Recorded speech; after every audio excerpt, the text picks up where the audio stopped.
This podcast contains adults using adult language. You have been warned.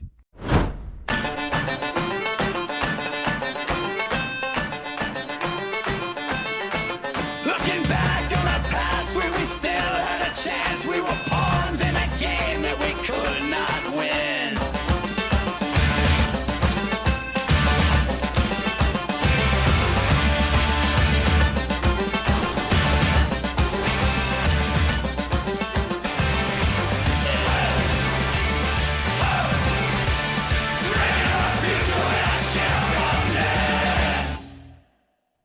Live.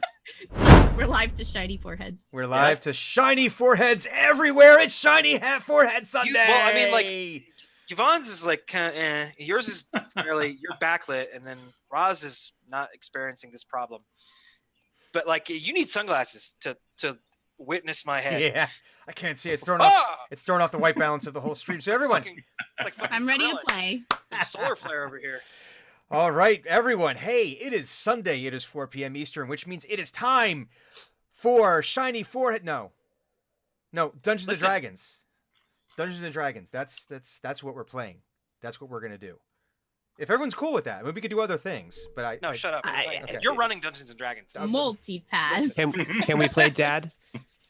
Yes, let's play some Dad. Hey, I am Saint Brian. I am going to be the dungeon master for this motley crew of miscreants, these hooligans and thieves.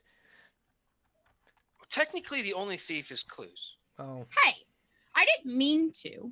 no, endless. Oh. What? No, Oh, you know what? whoa. Hold on a second. Stop. That's not how thievery works. And in her defense, a holy egg was in the kitchen. This is true. These You things don't happen. Holy You shit, realize that like monasteries, like all of monasteries are like sanctified, right? It's not like a Kitchen. No. non-sanctified Egg. part of a monastery. Even the Food. bathroom. Even the privy. Yeah. So these are the people that I'm going to play. I'm going to help attempt to run a Dungeons and Dragons game for. I don't know how good this is going to work. So let's just go and find out. So because we actually have a full crew this time, we can actually go back to the original version 1.0 of the ancient rituals, which would allow us to start in the 11 o'clock position of people introducing themselves. Which is With Oh, Terminator. That me. she wears her sunglasses indoors. I wear I'm my sunglasses No. at night Oh god, you guys are terrible. so I can see. That one was not my fault. Don't mess around with the guy in shade. That's it. The next 2 weeks are going to be a musical. Shit! I'm away. Everything's going to be done in sing-song. So yeah, I'm Clues. I'm playing Dren, my Gen Weaver, is Tinker Gnome, sorcerer, and I have internet again. Praise the powers that be. I guess the real question is, do you have neighbors anymore? For the time I'll being. plead the fifth. Oh, no one Their watches this. property was totally listed for sale before this past week. I swear. No one watches us. You don't have to worry about anything here. Was it now? I'm Yeah. poor, but I could probably just claim it. It's Eminent domain. Squatters' rights. Squatters' rights. Eminent squatters' rights. domain. If there's no structures there after they've been conspicuously burnt, to the Removed. ground, No. Just removed. disassembled. Reassigned. I like to say cleansed. Easy. This Ooh. property has been reassigned. Easy there, Apocalypse. Anyway, continuing. Okay, Continuing. going that way. Yes. Wait. Yeah, that way. Yep, that way. Thank- Oh, that's me. It is you. Yes, it is. It's me. Hi, I'm Viking Goat. I am playing a Thunuk. He is a nature domain cleric, and he's very nice. I like that Thunuk He's a is now. capybara. I like that Thunuk is now. I am a Thunuk. Mm-hmm. Yeah, It's honestly, very unique. I don't know if there are like I don't know if Thunuk. He could very well be the most unique Furbolg. Like most Furbolgs, I don't know is Maybe he's the Like- Thunuk. maybe he is a singular entity. What, Maybe what we've been tricked. what if names in his case were more of a title? And Right. yeah, Oh, wow. Thunuk of I the think Chandler. Thunuk's now a god. I think that's essentially what we're dealing with here. The final Thunuk. Some kind of god. But anyway, continuing around the horn. That's me. I'm Hugon Verlander. I am playing a very bad man. He is a human fighter, and yeah, he's not your friend. He's the opposite of Thunuk. If Thunuk was a capybara, Hugon, I guess, is a cassowary. No, I think it's more like if Thunuk is a capybara, Hugon is the wood chipper that you throw the capybara into. It's also true. It's probably the case. But let's not do that because capybaras are cute. But to my right on screen, left for the rest of the world. I am Eno, the Tiefling Bard, also known as Roz or Purple Monkey Robots OOC. And I am the newest member of TMX and finding out all kinds of great things about my teammates. In this, that's very polite for saying he's finding out just how badly he's fucked up. So yeah, it's pretty bad. So let's bring some folks up to speed here, shall we? In previous episodes, as we discussed before, there was an egg that was stolen from the Shadow Monastery and used to make an omelet. Yes. I would hate to be your lawyer. Or Drenmai's lawyer, I should say. Actually, I didn't do that thing. Like, you totally fucking did would that you thing. love it because billable hours? Yes. No. There comes a point where, like, hours worked does not equal, like, profit gained. Okay? You have one client. Oh, No, God. God, please. Anyway, so they had visited the Shadow Monastery. An egg, possibly sacred in nature, had been used to construct an omelet after hours when munchies happened. It's possible that this egg might have been that of a silver dragon. It's possible this resulted in a wild magic surge that also resulted in the birthing of a new cantrip or level 1 spell, excuse me. It's possible, in fact probable, that a replacement egg was fabricated and stolen back into the larder of the Shadow Monastery. All these things are possible, allegedly, Reverse to have happened. pickpocket. How do you invert theft? What is there a word for that? Planting. It's Planting. Yeah. Oh, like evidence. Yes. planting evidence. But just to make sure that the illusion was complete of this egg being returned to the Shadow Monastery under cover of shadow and invisibility, a note might have been placed underneath it that said, "This is totally the real egg. It is not made from Legos and stuff I found around the shop." These things have not happened. It is also during the course of this little excursion that Drenmai and Eno took to the Shadow Monastery, it is also entirely possible that they went searching for Buck, the spherical automaton that they left behind in their original trip, and discovered that that Haverfordwest and the Resplendent Travelers have taken credit. Or is that what I called them? I think that's what I called them. Yes, sounds right. The Resplendent Travelers of Haverfordwest had taken credit, had done so much as to plagiarized, violated the trademark of Team X, of Acquisitions Incorporated, and laid credit to the work that they had done in the library, and we're now reaping the benefits, the rewards of this within the monastery, living up the high life. And we're now they think that Team X is no more. They have disappeared. They are gone. No one knows where they are. No one knows what happened, and they're reaping the benefits. To which Drenmai, at one of these slights that Haverfordwest levied in their invisible presence, decided to shock his brain pan. One would think, and if you were to overstay your welcome with anyone, Mm-hmm. it wouldn't be with a collection of martial artists masters who could kick you up and down the halls all the livelong day. But they're peaceable. They are. For now. So The shadow entities they have the capability of summoning are under no such restriction. And so that's kind of where we left that part of the game. So we're going to spend some time with that. So, Drenmai, Eno, roll for initiative. Thank you. Hey. Oh shit.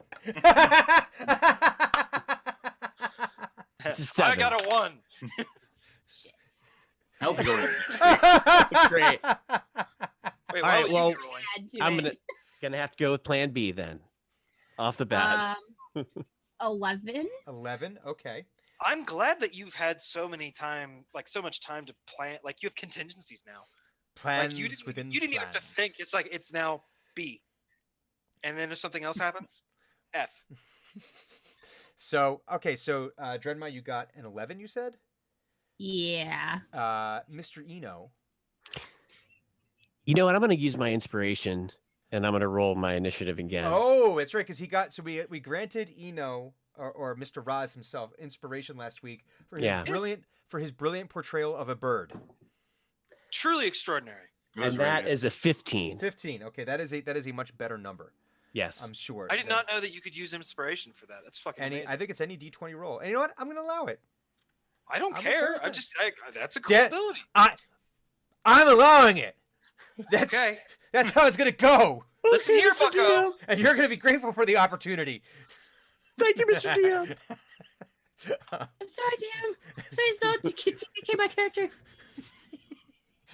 You die. Yeah. Actually, before I am the Overlord. You will listen. so before we actually get into the combat though, Drenmai, let's get a damage roll on the initial thing that started all of this, which was Okay. Surprise attack, bitches.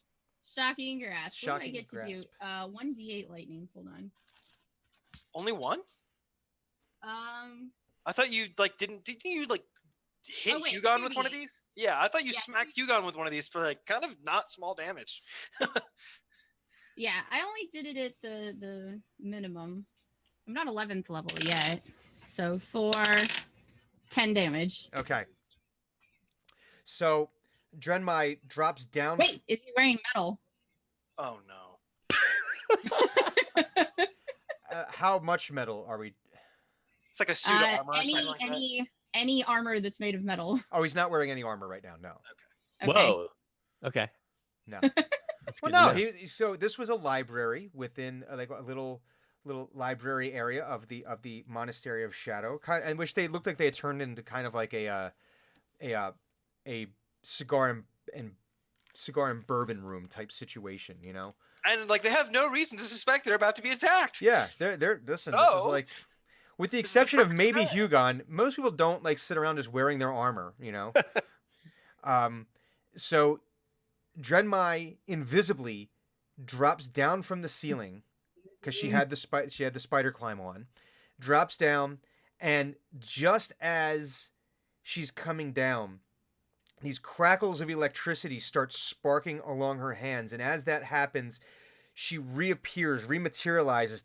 The invisibility spell is shed as she's dropping down, clasping his head.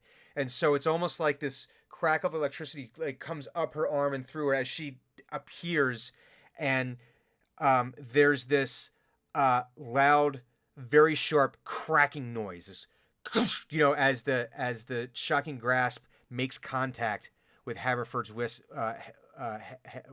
West's skull, and there's this cracking noise and bang, and you can almost feel I don't know if tieflings do they have hair on their arms? If they do, I think they do. I mean, I kind of pictured his skin as being kind of smooth. But there is hair. There's hair. Yeah, I've And- got hair on my head. Yeah, and you can feel almost the static electricity in the air kind of make it rise just a little bit with this. And Dren, you land, you plant your hands on him, and it's almost like surprise, and he's launched across the room Okay. and just ragdolls up against the one of the bookcases, bounces off and lands lands motionless on the ground on the stone tiles. It's like the before. tiniest, angriest Tesla coil. That's also good because he can't take reactions until his next turn anyway. So, So, Well, he could very well be dead. So I'm fine with that. which means he never gets a reaction ever again. Um, and so, Eno, Mm-hmm. it is to you now. Awesome. Okay. Who you are still invisible. I'm still invisible. There's still two other people, creatures in this room. Okay. Half elf dressed very rangery. You have no problems identifying this female half elf as a ranger. There's like the hunter green hooded cloak. There's the earth toned clothing underneath it. No armor, but there's very. If you had to look at someone who is cosplaying, like they say you're going, okay, so you're at a CSA event or an SCA event, excuse me. This is the person who's dressed Veteran as States of America. no, the other one, the Society for Creative Anachronism. Ah. This is the person who's dressed as the absolute model of a ranger. She lifted from the Mirkwood template, clearly. Yes. And then there was the half orc in there who is dressed in the loincloth and has the giant the giant axe strapped to his back. And again, if you had to look up barbarian in the D&D dictionary, that is what this half orc looks like. So these are the two other people in the room, and then Haverford West, as he lays motionless on the ground, kind of like a goldish redhead, human, little overweight. The belt's maybe a little bit too tight, a little too much sausage in the casing. He's got like the full mutton chop beard going on, big bulbous nose, rosy cheeks. But you can't see that because he's face down on the ground right now. But that's what he looked like prior to Drenmai sending electricity through his brain pan. So Eno, it is your term in the initiative order of things. Okay.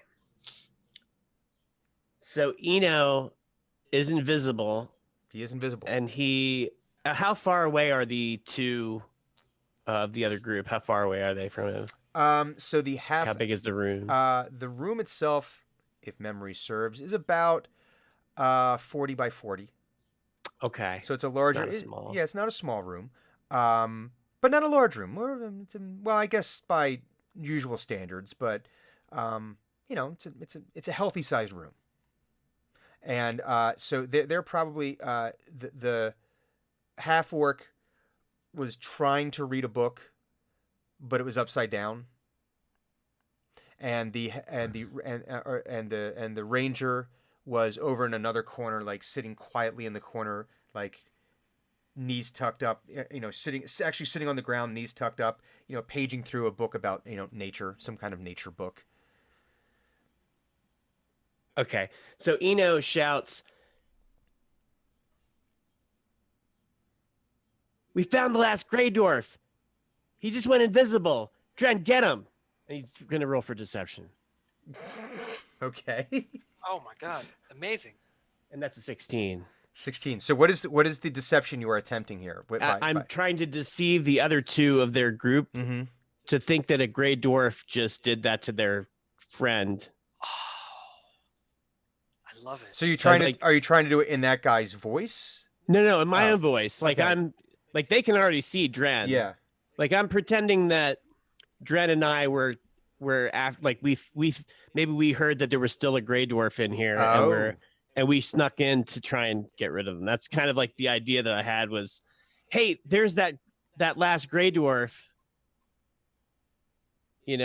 Oh, Dren, you just missed him. He went invisible. That's basically what he shouts. That's why the guy got shot. Shit, sorry. Yeah, that's why he got shocked. Ooh, okay. So the other two immediately leap to their feet with this, and the axe is out. She draws her bow.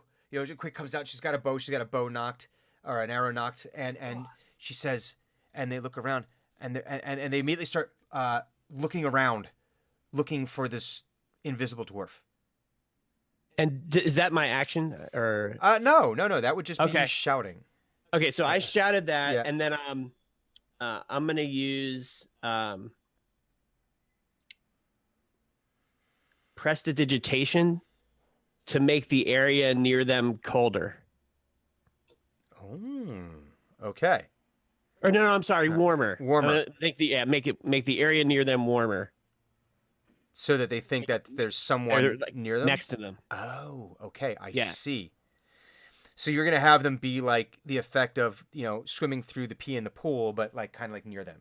Yeah, In the air. Okay. exactly. All right. Gotcha. Interesting analogy. But it works, and you understand exactly what that sensation is. So, okay. Drenmai. Gem Weaver. So Tinker he's basically trying to give me an option to deceive out of this. Mm-hmm. The question is, do you want to go with that? Because was this just an impulsive action? Well, he insulted my group, so maybe. But I'm not invisible anymore. No. So I don't see him moving, right? Do a perception check. Mm. 5. You can't see him moving from where so from where you are, you blasted him like out of his chair. He chair gets knocked over. So at your height, you heard his meat hit the ground, and that's about it. Okay. Your fingers are still tingling.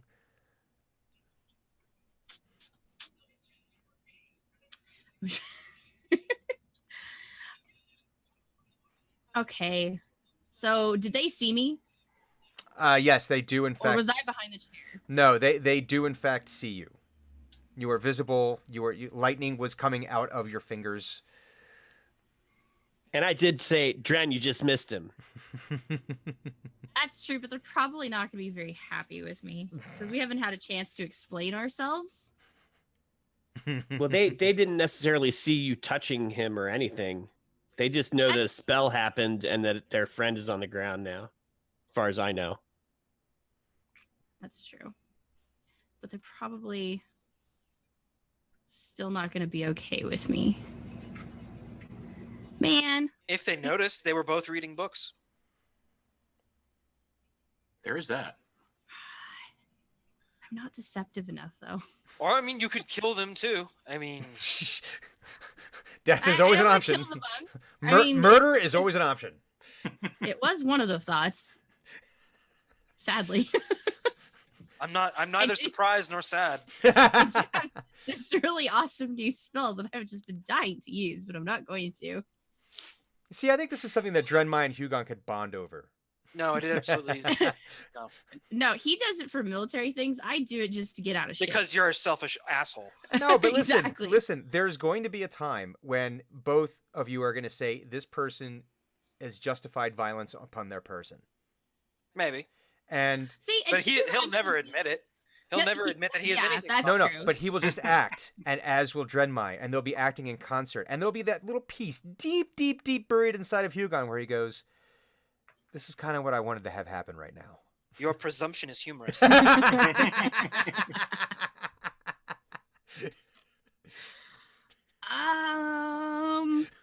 I can do this one of two ways. I want to look over at Eno and see if this is a situation where he wants to handle it because my deception is not there. You cannot see Eno. Actually, I cast Oh. I cast a spell. Oh, so that brought you out of it. Yeah. Yeah, that's true. I'm visible now. Yes, you're visible. Okay. So I want to look over at Eno and just see if I can get the sense of should I just GTFO and you take care of it? I am looking at Drenmai with the expression. It's very similar to this.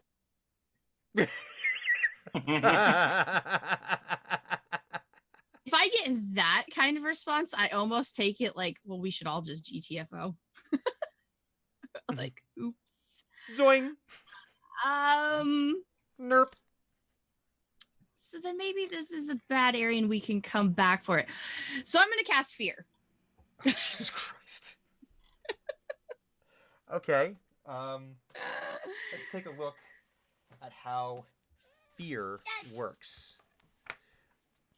So basically, this is my phantasmal image of the creature's worst. Oh, that's right. feats. You did this So, before. That is correct. I Yeah, forgot. I've only done it once before. So each creature in a 30-foot cone must succeed on a wisdom saving throw or drop whatever it's holding and become frightened for the duration. Hmm. While it's frightened, it must take the dash action to move away to the safest possible route on each of its turns, unless there's nowhere to move. Yeah. So I'm just gonna try and scare the shit out of everyone in the room so we can leave. Okay. And then they're staying there so we can get out. What is? Oh yeah. What's the number they need to hit? They need to hit 15. 15. Okay. All right. So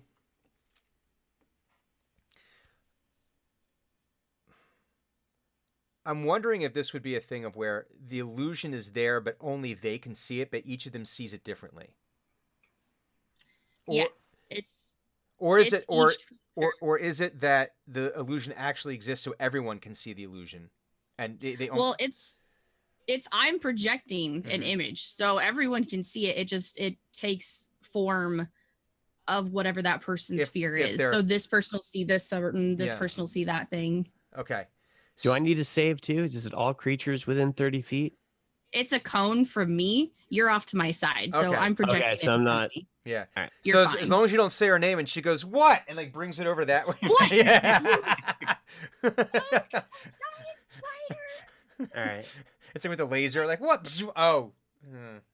Right in the eye.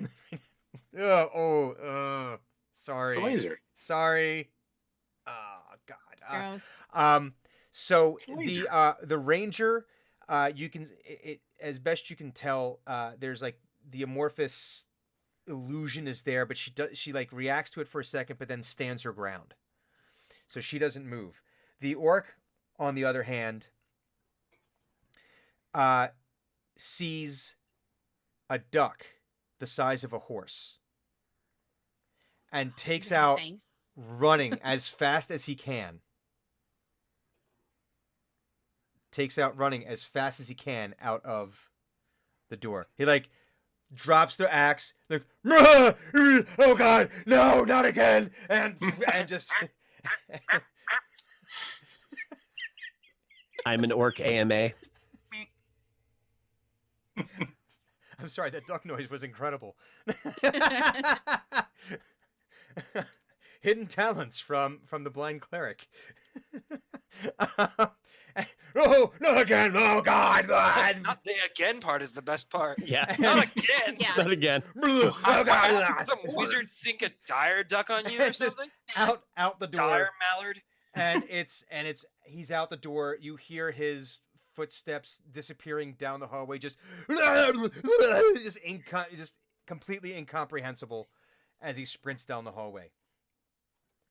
And yeah, so now it is the ranger, the half elf ranger's turn, and she draws back the arrow, but doesn't quite raise the bow all the way, and she says to you, "Who are you? What is going on here? What is this?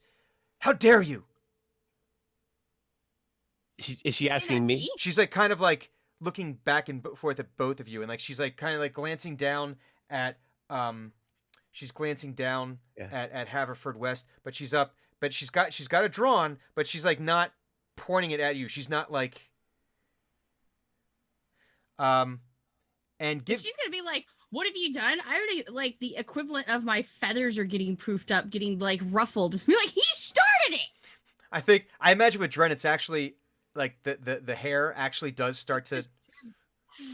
We have an Entrapta moment where the hair actually gets a little bit more frazzled. Yeah, I have like remaining leftover electricity, and it's just kind of Yes! yeah, Yeah, and it's like the static is, you know, it's yeah, Do you say he started it? yeah. Okay. I say, yeah, the gray dwarf we were chasing in here. We saw him come in here. let's get another deception roll on that. Okay. I love it. I love it. Ooh, that's a 21. Oh, 16 plus 5. She's like, Grey Dwarf. Where's the Grey Dwarf? Give me a perception check, both of you. Okay. Ooh, that's Not perceiving very well today. Well- That's a 7. 7. My feathers are too Yeah, ruffled. you're Dren is pissed. she's got like just that tunnel vision right now, red everywhere, and just Yeah, he insulted. I'm very focused on him, and everyone else just needs to move aside so I can get. It's to gone him. like Terminator, where it's actually just red, and all Dren is doing is like. I need to make that. the 13. I need 13. to add on to my goggles that are just like target sites. You pick up a sense of fear. You're not sure how much, but fear when you mention the Grey Dwarf. Okay. And you also, there's something about the way she is grasping the arrow. There's something, you can't put your finger on it, but there's something not quite right. Does she look like wood elf, half elf, high elf? What kind of elf am I? Half elf. Half elf. Half, Okay. half an elf. Half an elf. All right. Are we continuing a discourse or? You can certainly try. It seems like she's holding Okay. her action at the moment, but now she's like looking all around her, like, and you can like there's a quickening of her breath as she's like looking around. So I'm sorry to have startled you. We felt that we had to act fast. These gray dwarves, they can do a lot of damage, and we already fought them here once, and the fact that there's still one here is it's a threat to the monastery, and you know. If you don't get rid of if you don't get rid of the nest, you know they just keep on breeding again. Yeah. So we followed him, and you know, so he's trying to sort of diffuse her. Mm-hmm. And she says, "Is he still here? Is he? If he's invisible, how do we find him? How do we know where he is?" I mean, I can cast a spell that might reveal him, but if he may have already left the room, I'm not able to innately see the invisible spectrum. And she says, I think you better do that so we can see where he is. Oh, okay. All right. This is gonna kind of illuminate everything in here. So he has fairy fire. So what does it look like when Eno casts fairy fire? Okay. Are we getting like a phoenix of illuminate? It's a rave. Yeah. So it's just he's like he kind of lifts his hands and he's just like light it up, and this green in every object in a 20-foot cube is outlined in a green light. Mm-hmm. Of course, has to be green. Green light. And it's a D15, a Dex 15 saving throw, and pretty much I think everybody, Dren and the what you call it, and the elf, Mm-hmm. and then the guy that's on the floor, if he's still conscious, I guess, Mm-hmm. would have to roll. Okay. And they need to do they need to hit a 15. Yeah, 15.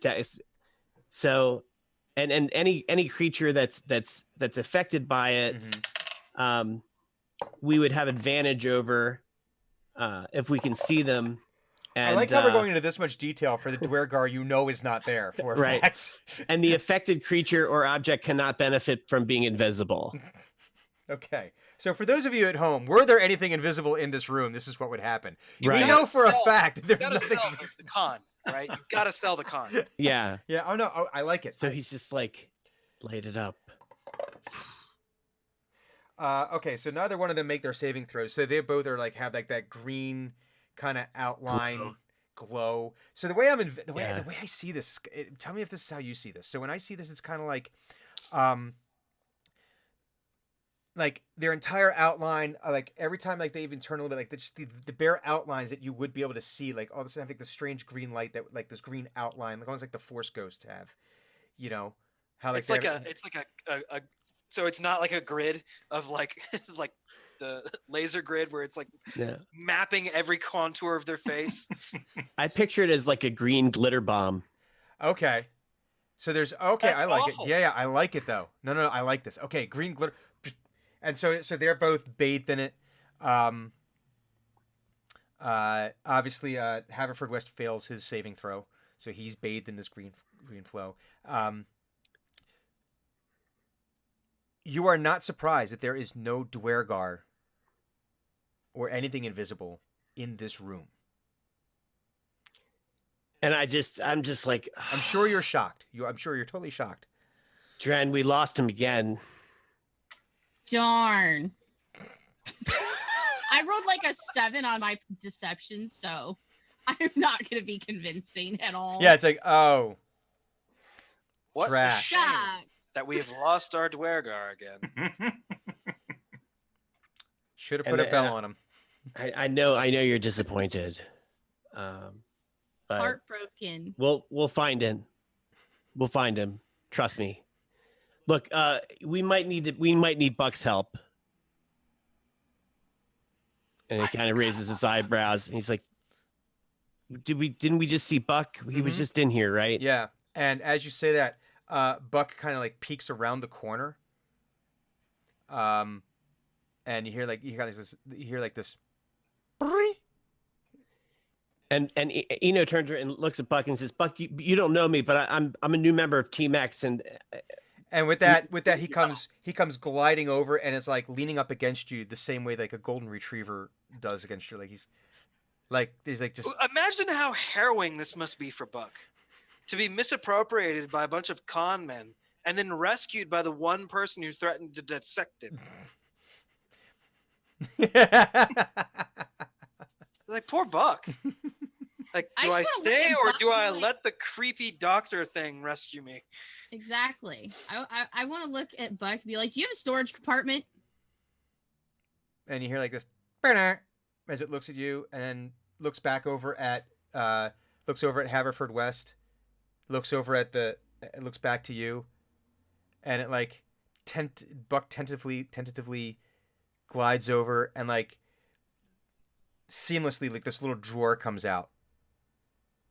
How big? Big goes back in. Bigger drawer comes out. I want to look at the elf. Mhm. Can I have that? And I'm going to point at the lump of body over there.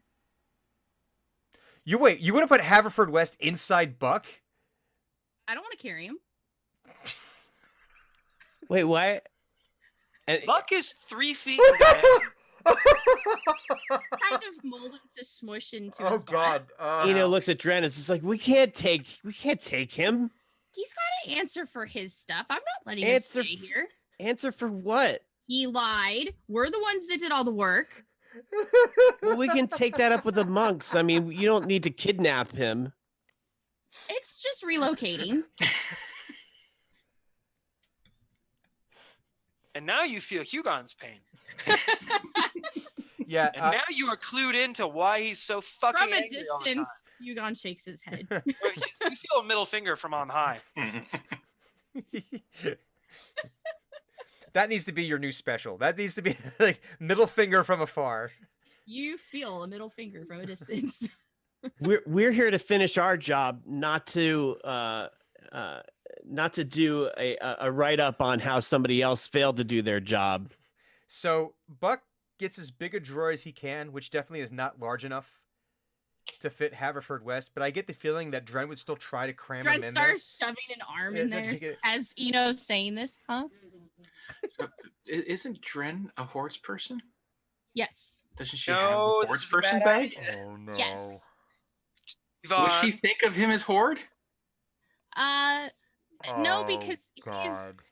he's my only goal with him is that he's away from the people and it doesn't insult us and take credit for the stuff that we did. And then because I also know that Hugon would want to have words with him. well, also he's dead. Well, no, No, as that- as you pick him, as you start trying to cram his hand Oh, in, you can well, feel there's a okay. pulse there. Damn it. He's a little singed. You know, the end of the well manicured, you know, very twisty mustache. Well, see, death would have been a mercy here for him. is Mhm. definitely And singed. like now he has to put up with this nonsense. Mhm. There's two like red handprints on his face from where you got him. And as you're doing this, as Eno is saying, like, no, you can't do that, and Dren's trying to jam the hand in, and the half elf is now very, very confused and still like looking around for the Dwergar, but also like wait, no, what are you doing? And there's this kiss, and one of the monks comes walking in, and is just like, what is the meaning of this? What is going on here? And it's one of them. You recognize this is one of, and Shove. it's like, Drenmai Gemweaver, what are you doing? And who are you, Tiefling, sir? God, Oh, is this what Mr. happened to Fancy Haverford Pants West? that And promised- what is the meaning of this? Yeah, Mr. Fancy Pants. I, I'm not wearing pants. This is a robe. wait, this is wait. What are you doing? Eno says, "Hey, do you know Akabir? Ah, Kabir, yes, he's our master. What? I was supposed to meet him in an inn, He's like, who are you? and instead I met somebody else, and they teleported me here, and I met up with Drenmai and her adventuring party, and Yes, we are aware of Miss Gemweaver. yes. I've joined them, and I'm helping them. There was one more gray dwarf that we found, and we were chasing them. We were chasing him, and we chased him in here, and then we saw that our companion Buck is still here, and we need to And as you take him with us. as you say that, he turns and he goes to answer. He's looking at Haverford West, and he turns to the half elf, and he says, "Sophia, you said that you took care of all the Grey Dwarfs. What do you mean that did you not finish the job? Mr. Haverford West said it was quite that this was put to rest." We should all rejoice that Hugon is not in this room. And Sophia is saying,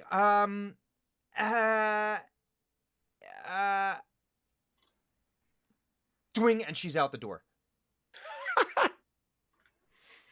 Covered in green glitter. Yeah, covered in green glitter. Just there's just like this. There's like she moves so quickly that there's almost like still like the green outline of where she was before that like fades away. You know, as and she makes a bolt for the door as fast as she can.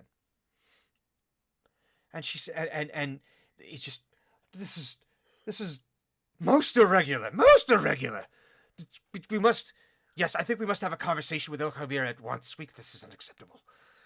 Yeah, I never even got to meet up with him. I don't know what happened to him. I hope he's okay. El Kabir is fine. Is he here? Yes.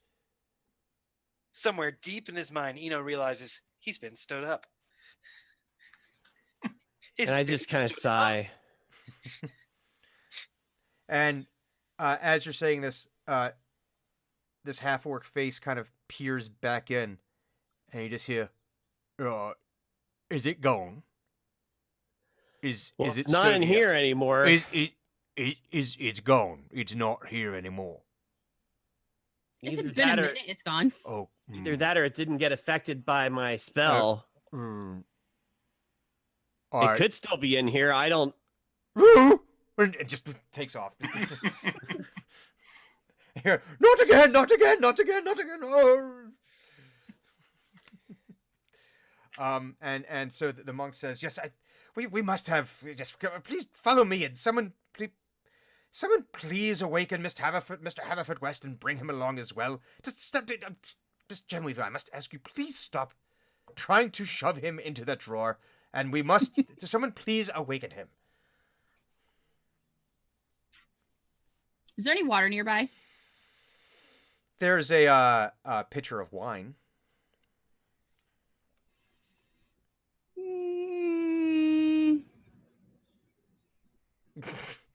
Hmm.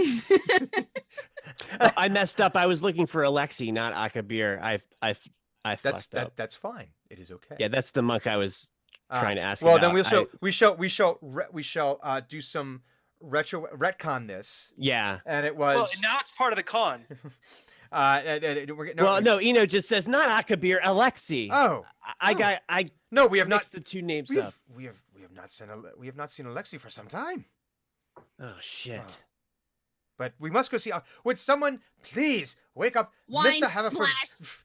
But no, but I like that there's like this long moment of him making the request and like Eno and Drenmai kind of looking at each other like, okay, and And then I'm gonna drop whatever the container was on his head. oh god, so splash.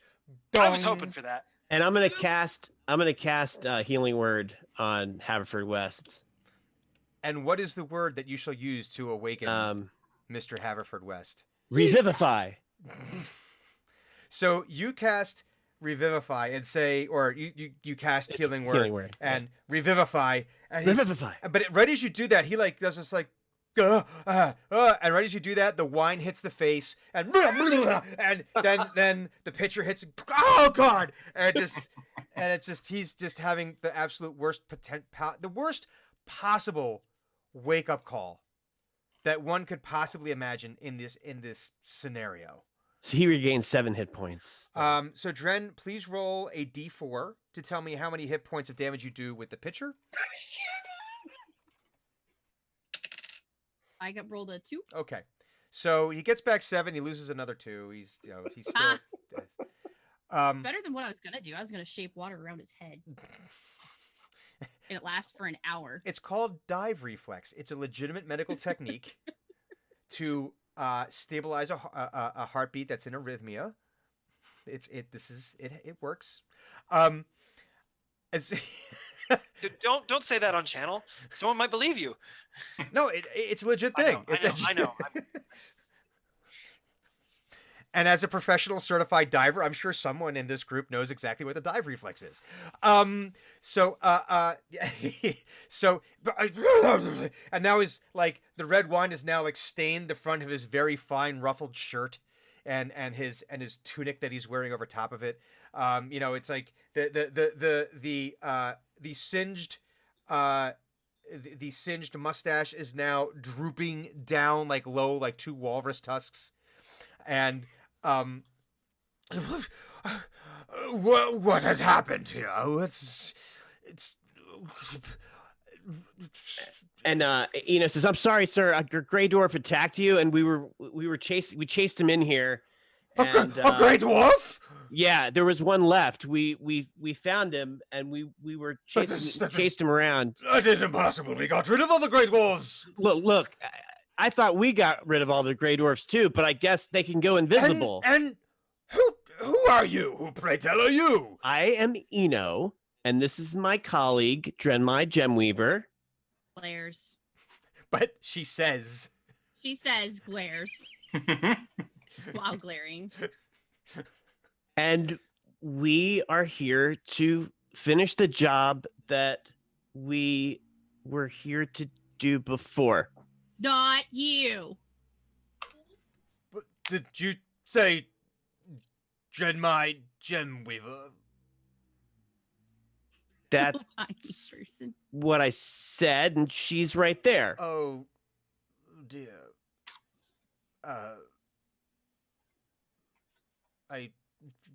Yes, you left the job undone, and we came and finished it behind you. It Oh, was did through no fault of our own. No, but I love that it's actually Dren and Eno like talking at the same time at this guy. Like, It was no through no fault of our own. The librarian needed help or something and sent us into the Shadowfell. but the entire time, I don't know. Yeah, Drenmai's screaming Yeah. at him as well. Like, Yeah, that's all I say while Drenmai is screaming. So what are you screaming at him, Dren?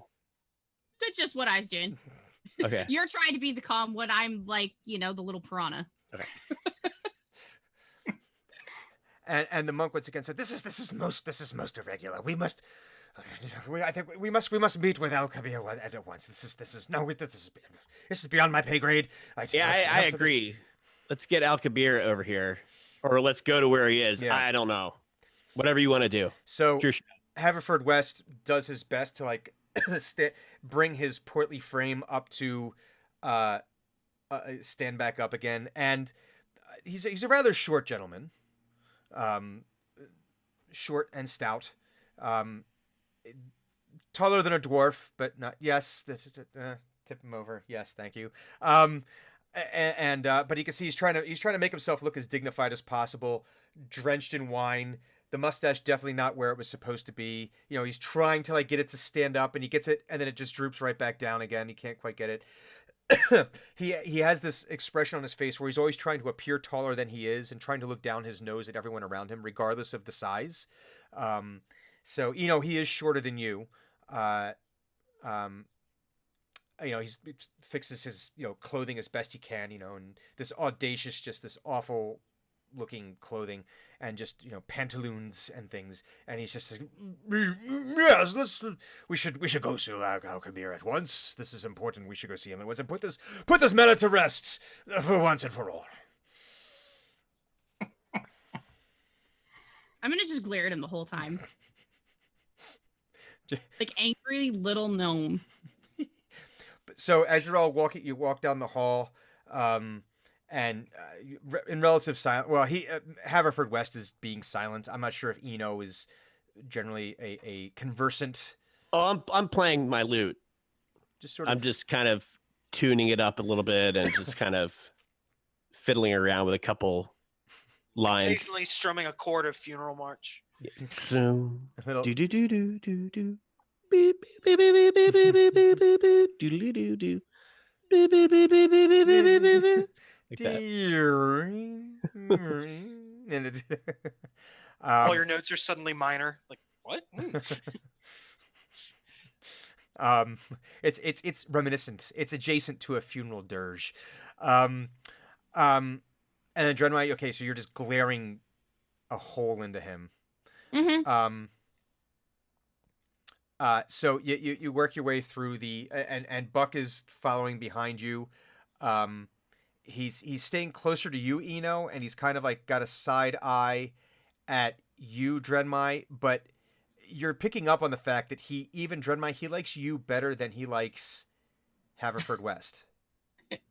That's saying something. What happened to him? Our poor round boy. He's seen some things you can't unsee. And so you wind your way through the monastery, and you come into the dining hall. El-Kabir is in there. This is shortly after dinner, so the room is relatively clean, and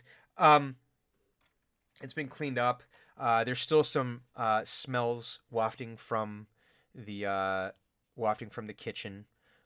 There's a sound you can hear, it sounds like a single cook might be in there just doing some either prep or cleaning or something like that. Excuse me. Hang on, dry spot. Excuse me. Thank you. Hard break. All right. I could get real close to the microphone and give you some of the ASMR gold, but we're not going to do that here. And he says, and he looks at you, Drenmai, and he says, Drenmai Dreamweaver, we have not seen you in some time. We thought we did not know where you and your team went. We thought perhaps the worst had befallen you. Nah, we went to a dark place. It sucked. Do you need to talk about it? I mean, we all have our dark moods. We can. It gets better. It wasn't too bad. Just the food sucked.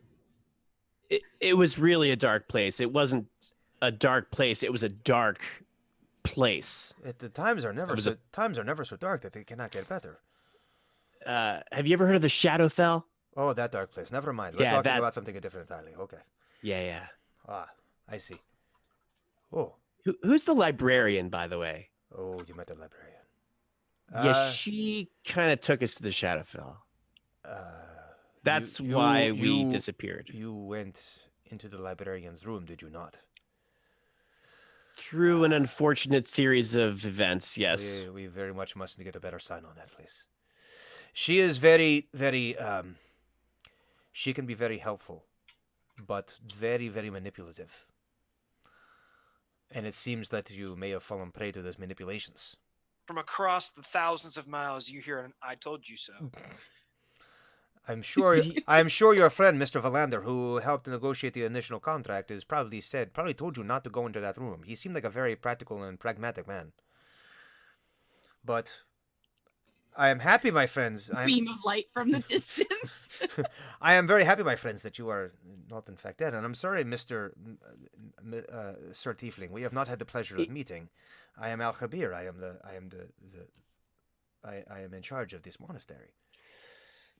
It's very nice to meet you. I'm Eno. I actually was supposed to meet Alexei. Alexei, you were Alexei's friend. Yeah, and he never showed up. And then Oh. somebody else flagged me down in this inn in Waterdeep, and he asked me to look for the Tome of Abarak. That was the tome that we had sent the team down. That was part of the negotiation, was to find that book in exchange for removing whatever was down there, which apparently were the Grey Dwarves. Yeah, I look. That's the weirdest cookbook I've ever seen. But and we found it, and we accidentally left it on the floor. Oh. Well, Because the librarian thing happened, and there was a miscommunication between some people.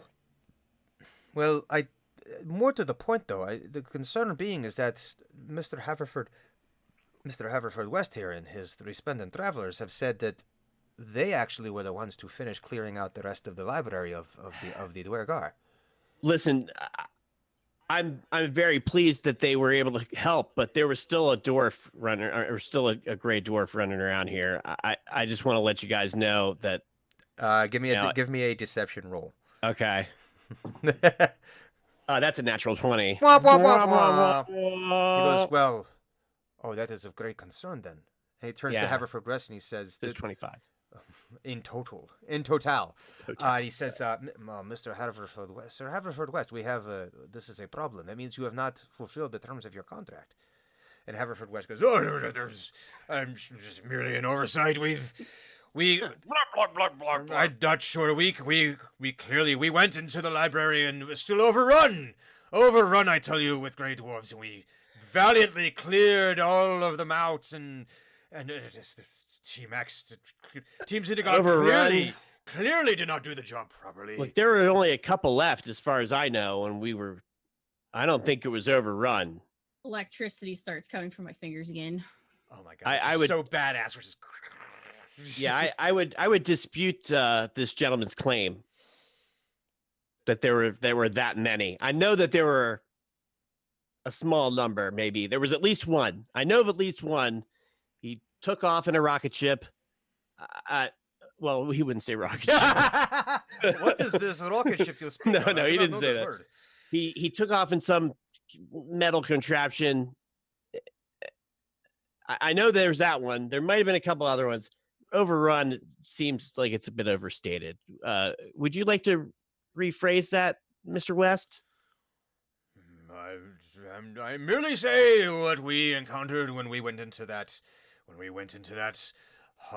Just deeply infected library, and we removed the scourge of the Dwergar, the scourge of the Underdark that had infested there. Well, I'm sure that your reputation is important to you, and our reputation is important to us, and so I want to make sure that we get the record straight. I know that there's no way of really, recording exactly how many Dwergar were left. I'm just trying to say that I think you're being a little disingenuous with your claim that we did the best we could at the time. Then the librarian happened. We're back to finish. Thank you very much for your help, but don't try to put one over on these Don't be a great dick. people. He's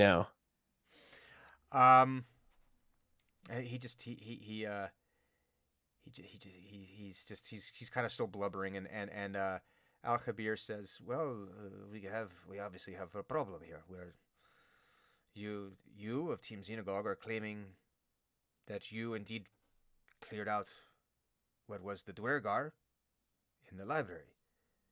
Well, no, we didn't clear them all out. That's what I'm saying. There was a couple left. I'm just saying that he's saying that there was a lot left, and there wasn't a lot left. That's all I'm saying. You raise an interesting point, though. What is it you said about the Tome of Abarak? You had described it a very specific way. I called it a cookbook. It is interesting. That's what it looks like. It is very interesting. Mr. Haverford West, how many did you say you killed? Personally, I ask.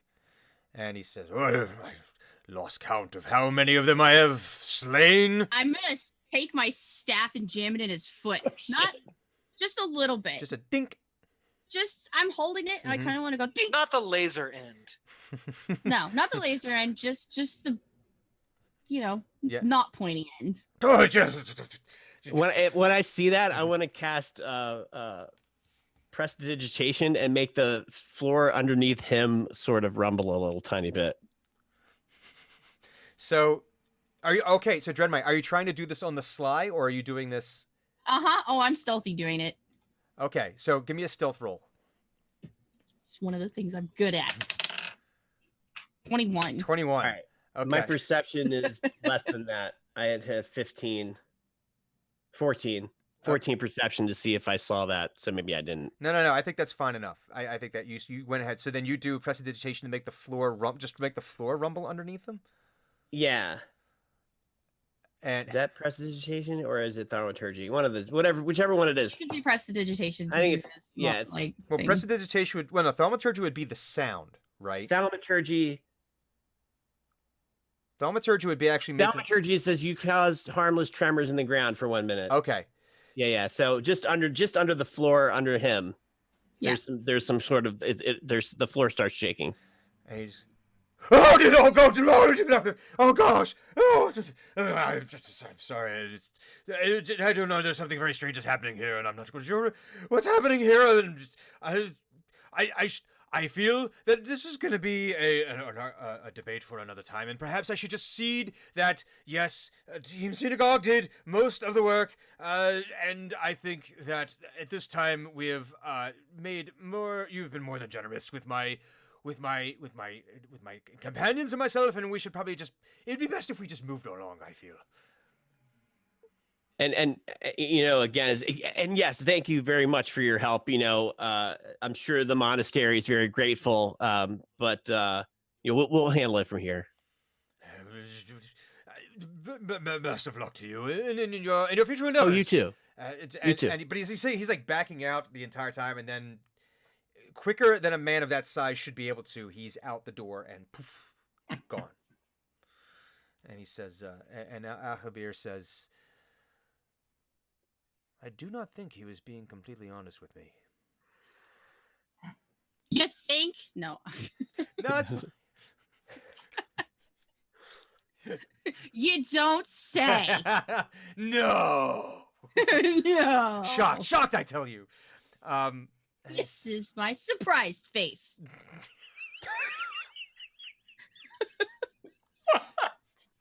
And there's you can see there's a smile that comes to Al-Khabir's face with that, and he says, at some point I think we will need you to have you chronicle your journey for us, because it sounds very, very interesting.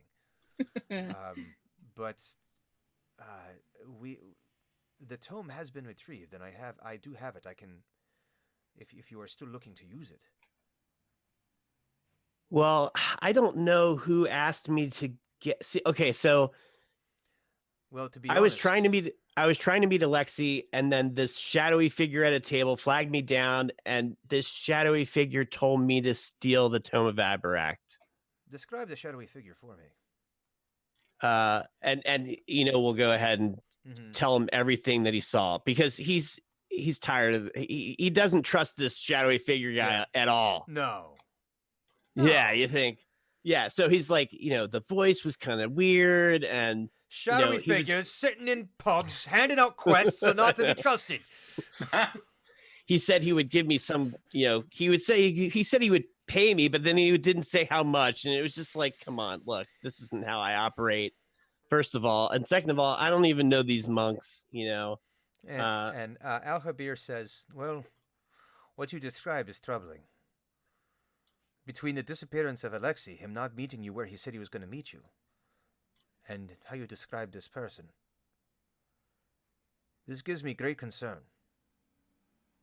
Is Alexei not back? Is he not here? We have not heard from Alexei in some time.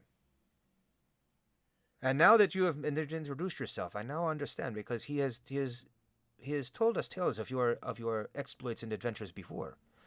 So we are welcome to have you here, just through letters that he has written back to the monastery from time to time. But we have not heard from him in some time, and it is definitely cause for distress. But I think there's some things I need to look in on my end, but it sounds as though... Would it be possible, perhaps, for Acquisitions Incorporated to perhaps guard this book? I fear that should people know where it is, if people are looking for this book, especially the people you describe, if they are who I fear they are, I think that they should not... Perhaps it would be best if we moved its location, and I cannot think of anyone better than those who have apparently survived the librarian and the Shadowfell. The right price. And It's where Dren shines and here rolls out a big old piece of paper. Sign here, here it is. We'll fill in the terms later. oh, jeez, it's a blank contract. So, it's So he says, yeah, I feel that yes, we can definitely come to some terms. Obviously, this would have to come at a certain fee. Perhaps should we discuss those? Perhaps those terms could be, for based on each month that you safely protect the book, that we can offer a stipend that we can have sent to you. I'm cool with monthly payments. Yours for only $19.99. Gotta hook them right up front. Hook them right up front. He says we could, depending, we could offer a price of 20 gold a month for your protection of this book. I mean, that's administrative costs. I mean, that covers that. Is this book Your money. Is this book dangerous? I mean, is there... All knowledge can be dangerous in the hands of the wrong person. So That wasn't True. the question. my fear is the person or people who may be looking for this book, and in their People, hands. that's 30.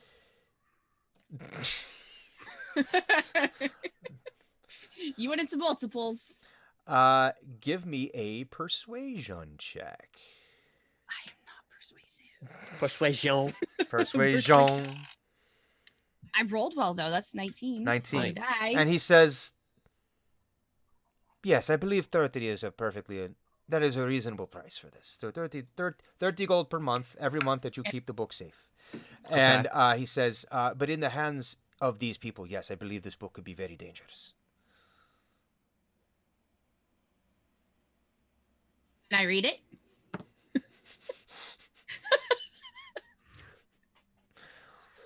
Reading and understanding are two different things. Okay. That's not a no, so I'm fine with that. And he motions to he motions to a monk that was standing in the corner, and the monk that goes out comes back a few minutes later with the tome, with the book, wrapped in a heavy oiled canvas. You can see, like, and carefully, basically waterproofed. I'm sorry. Am I able to determine? So, what is this? Is this monk? Is he like of a specific race, or is he human? Like a this one's human. Or okay. Oh wait, which monk? The monk, Akabir. Al-Habir. He is an old dark-skinned man. Human. Okay, okay. Yeah. Okay.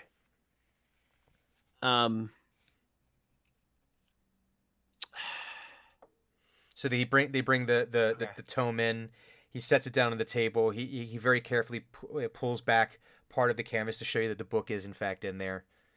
Closes it back up. You know, refastens the ropes that are around it. You know, the twine that's keeping this canvas in place. Because this was a very old book from you remember from when you had initially picked it up, and then left it in the library. How many other people are in this room besides Drenmai and Akabir? Just the one other monk, which is kind of like you're picking up that this might be like his aide de camp. So this is like his sort of chamber. It's like private chamber. No. This is the dining hall. Oh, in the dining hall. Yeah. Shit. It's empty. It's empty. Now you All did right. hear that there was one. It sounded like there was a person in the actual kitchen area, you know, through the doors that you guys, you know, where the egg was placed. Can I do a Briefly. perception check just to make sure that I don't see anybody else besides us in the room? You can absolutely do that. That's a natural one. So You're relatively certain That there's no sucks. one else in the room. okay. You're not even sure that you're in the room. You forgot that Drenmai was there for a second. She's like in your peripheral. Yeah. It's a one. So he, kind of looks around. Of course, doesn't see anything except for he probably doesn't need to see himself. He kind of goes up to Akabir. He gets as close to Akabir as he can without being disrespectful, Mhm. and he says, "Have you ever heard of the Shadow Council?" Tread very lightly, my Thunder. friend. Dum, bum, bum. You hear some horse whinny like off. He says, "I have heard stories, and if the stories are to be true, tread lightly, my friend. Tread lightly and tread carefully." That's why I was trying to meet with Alexei to get information on the Shadow Council. He says, "There are some things I will need to look into, but I might be able to get you some information. I have suspicions, but none that I wish to share at this point." Wasn't even sure if I should bring it up, but it seemed safe enough. No, I can. My Alexei is a friend, and I think we should. And the news you bring does not tide well. I think we need to understand more of what happened. Okay. So he backs away again. From being very, very close, and he says, "Do you have a means of travel to get back to your home? I'm assuming that you arrived at some point during the Shadowgate." Funny, we did not see you enter the monastery. I do not remember you coming in. We felt that, and I apologize for that, but we felt that we didn't want to spook the Duragar into causing damage to your facility, and so we kind of snuck in. I'm sorry about that. We probably should have knocked.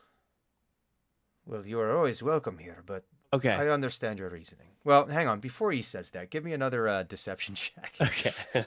Whilst this roll is happening, I'm just Oh, picturing, Jesus like, Christ. a world wherein, like, when Durgar is startled, they go and expand. That's a 7 with 2 plus 5. He says, 7. "Oh no, I can completely understand your reasoning for sneaking in." He was like, yeah. So do you have means of activating the gate to return? Drenmai, do we have somebody that's going to reopen the gate for us, right? Yeah. Thunuk? Yeah, the next said he would. Yeah. It'll be fine. The real question is, does Thunuk remember where he Thunuk, was this sitting? conversation. A ton of crazy shit has happened to Thunuk since you left. True. Well, if And you... No, go ahead. I was gonna say, and like he lost privileges too. He got know. grounded. Oh. Also, Hugon probably doesn't know what the two of you are up to, and he's about to find out. That's true.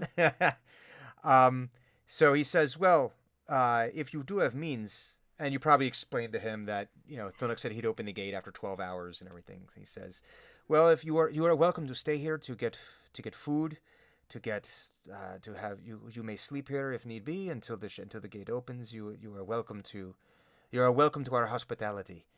Wait, it was Mr. Fancy Pants that promised me lights, wasn't it? Mr. Fancy Pants? Yeah. Oh, this guy. Al Herbert. Yeah. Yes, he did. Speaking of which, did you go to your room by chance today at all? Yet? I've been to my room several times. Why would you do this? Did you get my note? Wait, remind me of the note you left for him. I told him that he promised me that he was going to give me a few of the broken lamps and that I would appreciate if he did come across Buck to send both of those items back to such and such address back in. Oh, that's my right. That's home. right. That's right. He says, yes, I was wondering how that note arrived in my chambers. Mhm. You're a creepy little thing, aren't you? Sometimes Hmm. I'm persistent. Yeah, we Yes. passed by your door while we were looking for the Duragar. She insisted on.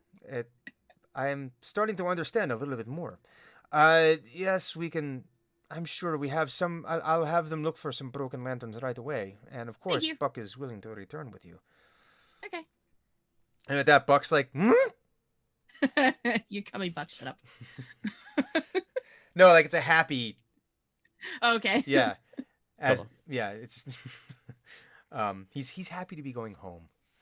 Okay. If he had a tail, it would be wagging, but he does not have a tail, so it is not wagging. Yeah. For he is round, spherical. I'm getting pointed at. For He is- those on the podcast. He's spherical.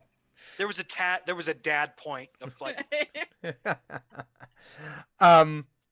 So he said, and so he's yes. I have to, please make use of the facilities, make use of our hospitality. Before you go, if we have any of the broken lanterns, we will send them back with you.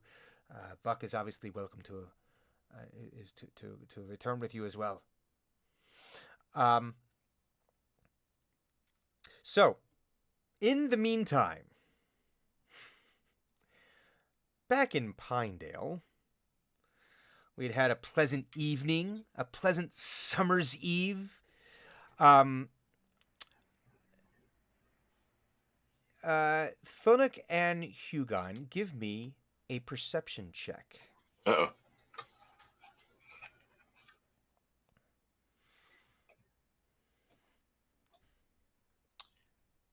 what the hell is that? That's a 12 plus.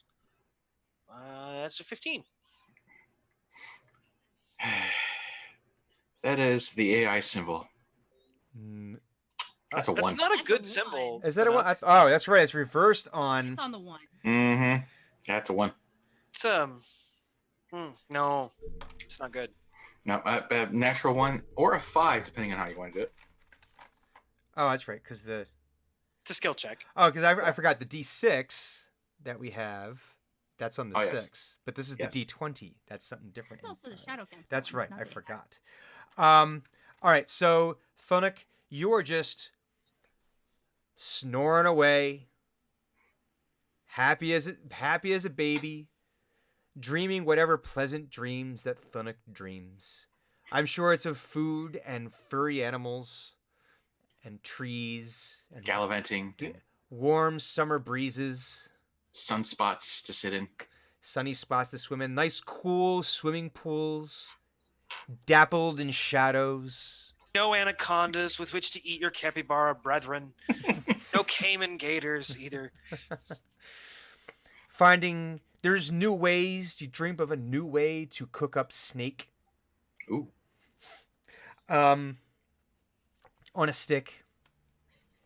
Snake on a stick. On a steak.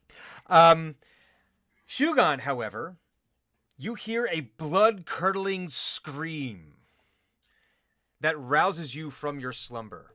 And it's like it's not like a leap up in bed. It's lay there for a few seconds. And then like kind of roll out of bed. just kind of struggle into the boots. Take the boots off. Put your pants on first instead. Then put the boots on. then grabs like some kind of shirt or something. Mm-hmm. It just doesn't matter if it's dirty, and like he waits with his hand on the door for a second. Like, Mm-hmm. fuck. He doesn't even want to know what time it is, It's 0 dark 30 right now. and he just opens the door and steps into the hallway. So it's 0 dark 30. You don't no really else. There's no really other movement from the inn except for downstairs. You see the door open from behind the bar, and you know that's that leads to Sahar's quarters, the bartender, the tavern keeper. And she comes out sort of the same way. You can see she kind of hastily threw on whatever clothes were nearby.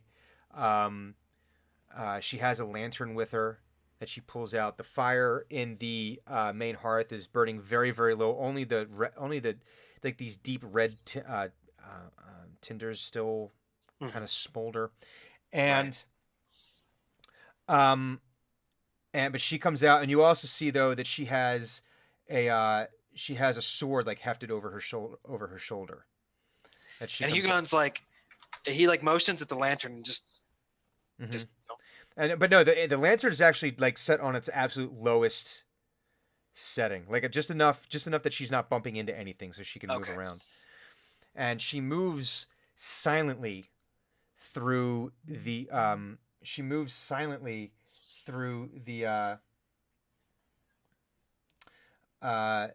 through the actual tavern itself. You can see she's well practiced at knowing where to step to avoid the creaky boards, and she silently moves over to the window, and you can see she like pushes one of the blinds aside, and she looks out, and then she like motions for you to come down.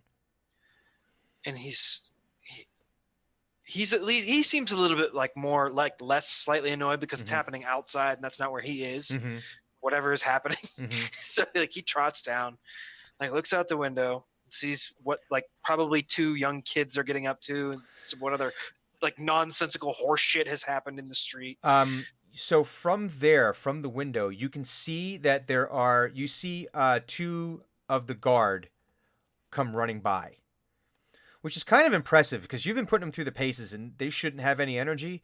They're not running as fast. You can see there's a little bit of a stiffness to the gait, but they both go running by. He like quietly frowns at them for being slow. He's like, Despite the fact he's the reason why they're slow right Like- now. well, that's because he's thinking to himself, they're running slow because I'm not around. But they go gonna show rushing him. by, and then you see some other lanterns running by, and they're all running towards the that main sort of like temple house of healing area. Oh, if it's that fucking vampire. Oh, Vampire. from the future. Oh, Never mind. oh, him. You see them go running by, and you see there's actually a crowd starting to gather by that area, by the temple. Okay. And she said, and Sahar just says in this hoarse whisper, she's like, "We should probably go out there." Okay. That- He was about to like comment like we, She's like, but she seems to have decided that we're going out. yeah, and she says, "Listen, the guard. I know you're doing the guard. They're better than they were, but they're still." Oh, and he's like, "Oh shit, you're right." He Yeah. tears He's like, apart, "Wait." takes off. Yeah, she's like, He's like, "Oh, fuck, these kids suck." I think there's not many of us that have held a sword here. So you guys go both jogging out, and I know what you're going to see, but give me a perception check so we can see how much of the scene you're going to see. It's dark. Mask on. Okay, so mask on, so that gives you an advantage. I'll give you an advantage on your perception check with that because Okay. it acts as like night vision. Oh, geez, that was bad. Both of those suck, but one of them is slightly better. Okay. That's a 6. A 6. So there is where the guards people are, and you can see they're trying to like do some crowd control and move people away. You can see people are like still kind of gathered around, but when you break into the circle where everyone where the guards have cleared some space, you see a body with 4 gash marks, claw marks running down the chest, eyes staring off into the distance. This body has given up the ghost, and um, and just you don't recognize exactly who it is. You think it might have been one of the miners, but there is a dead body in town. And Hugon like pushes his way through the crowd, and like pushes one of the guards. Just like move. I'm more important than you. Mhm. Move. And like goes and like kind of like leans over the body to see if he can better determine who it is, Mm-hmm. or like turn it over. You all you can say you don't know specifically who this person is, but you do know that it looks like they might have been one of the miners. It's a male. And those marks. Give me an investigation check. I don't actually remember what my modifier is for investigation. Sorry. I think it's a 3. Pretty sure. Okay. No, 2. 2. It's 17 though. 17. Okay. This whatever did this was some kind of beast. Okay. Large, very strong. Okay. But that's about all you can really tell from this. You have not seen wounds like this before. It's not a. There's no bites, just claws. Just giant claw marks right there. Okay. So, I think though this is gonna be a good point for us to take our halfway point break. Yes. So when we come back, Hugon Holmes Hugon Holmes, doesn't give a shit about your investigation. Thunuk is going to cook a snake 3 ways, and we're going to find out about that. And we will also learn more about the Shadow Monastery, and maybe we'll be able to get the entire team into one place once Yay. again. Maybe. Maybe. I don't know. No guarantees. But we will see you guys in just a few minutes. Oh.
Hey, everybody. Hello. Oh, hi. We're going to play some Dungeons and Dragons. We're going to play some more. This is like a chock full episode of Dungeons and Dragons. I didn't budget for this much fun. I'm not sure if I'm allowed to do this. I'm not ready for this. My mom said I wasn't allowed to get wet. What? No.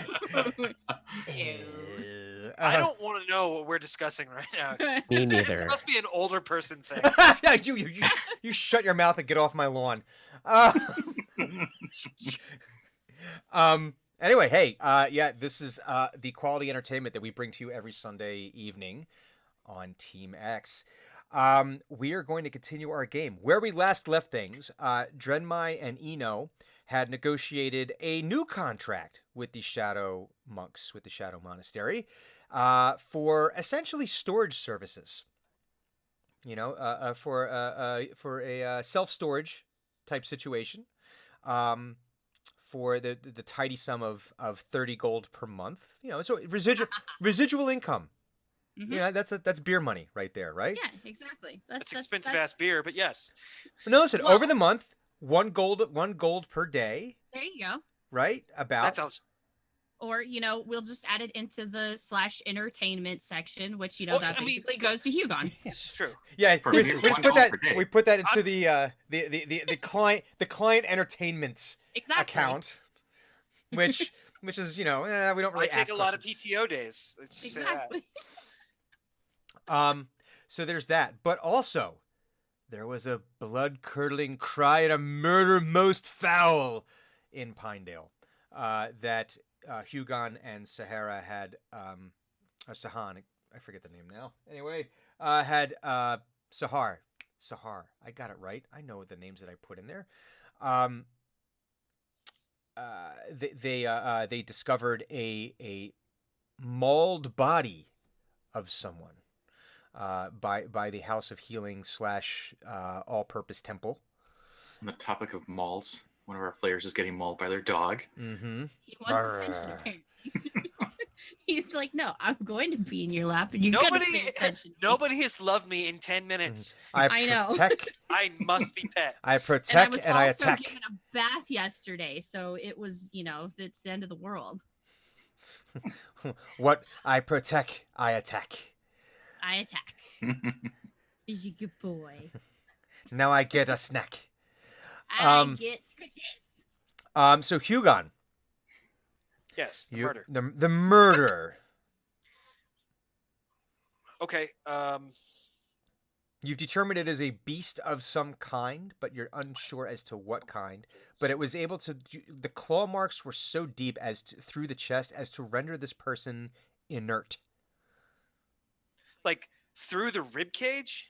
There's, you know what? Let us do another. This would be, I guess, another investigation check. Now you're really Sure. now we're going even deeper. Like It's forensics time. It's forensics time. Uh, Hugon's in there. Like now you're actually kind of squatting down. And what do we got Poking here? it with a stick.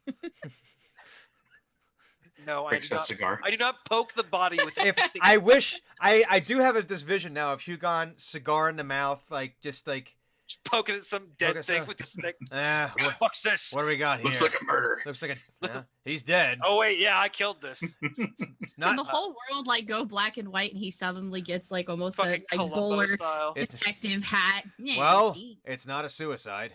Suicide. Unless this guy clawed himself to death with someone else's claws. But yeah, so that's a 13. Okay. Yeah, so you can see that some of these have cleaved through the bone. Wow. This is deep. You can see that there's deep lacerations. This person did not die pretty.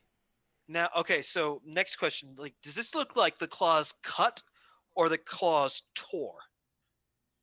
That's a very specific.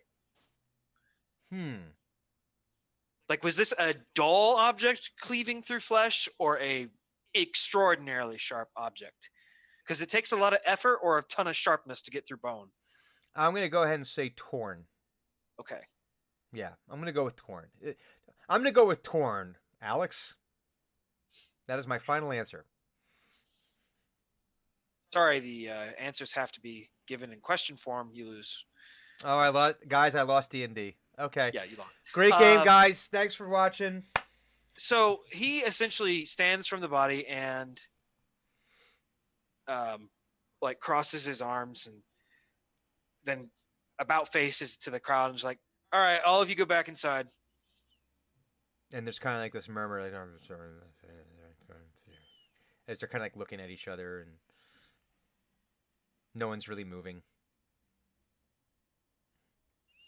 I was like, go outside.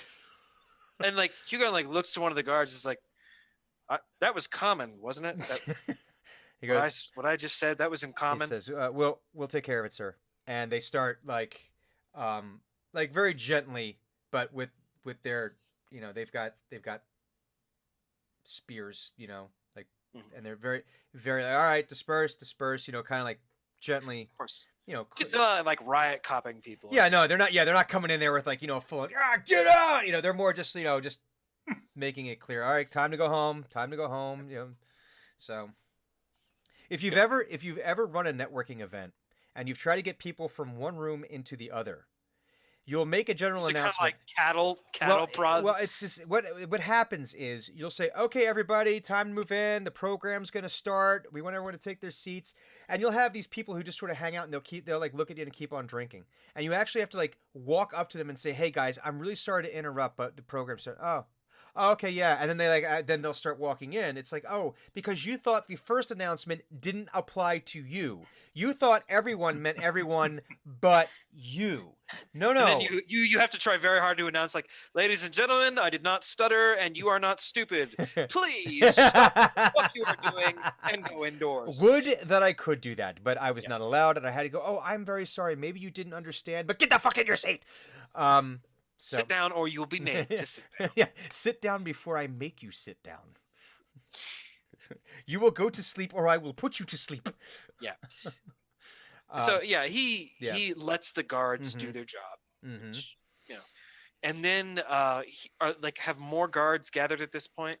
You've seen that the call probably went out, so you could see there's a couple. There's 4 that are right now dealing with the crowd dispersal, and there's 2 more that are just sort of standing by the body. It looks like they're more like trying to just make sure that nothing disturbs the crime scene. Right. Okay. Is Captain Case here? You do not see Captain Case, no. Okay. It might be that he's on his way. Someone could. Right. Yeah. Oh man, I don't suppose we would know what route Captain Case would take. In any case, it doesn't matter. Mhm. Hugon will wait for Captain Case to arrive. Mhm. Just kind of let the guards do their thing. Mhm.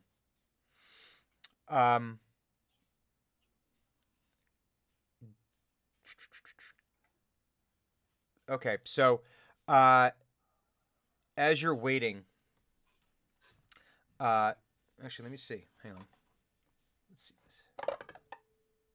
Okay, so as you are waiting, you hadn't realized that Sahar had kind of disappeared into the night a little bit, and she comes back, like not sneaking, but more just had like walked away. Okay. No, she did not like turn invisible. She or, like loom out of a show, but like Jesus Christ. right next to you. Hi. She comes walking back from towards like the mine area, and she says, "Did you see these?" These what? So she motions you over, and she points to the ground. And in the ground there, you see what looks to be a very large animal footprint. May I potentially identify what kind of animal? You could certainly try. All right. What should I roll? Survival? Yes. Okay. 20. You 30, d- 20. You do not survive. Okay.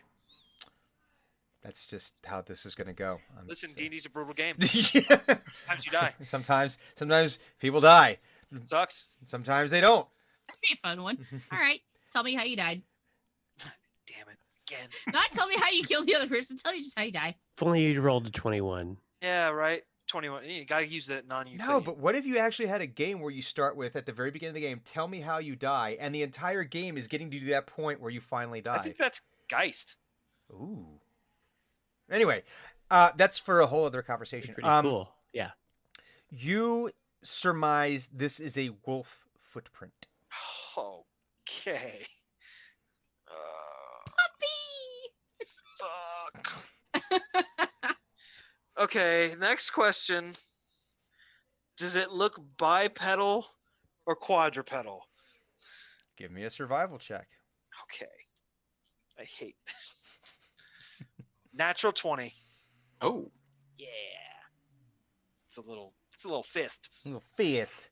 It's a total of 25. I know that you cannot crit on skill checks.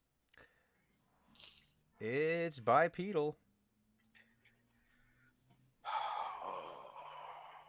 And so he waits for Captain Case, like impatient, like with growing impatience. And as you're looking at this, And- Case comes walking up, and he says, And like Hugon does the "Yeah." please. Mm-hmm.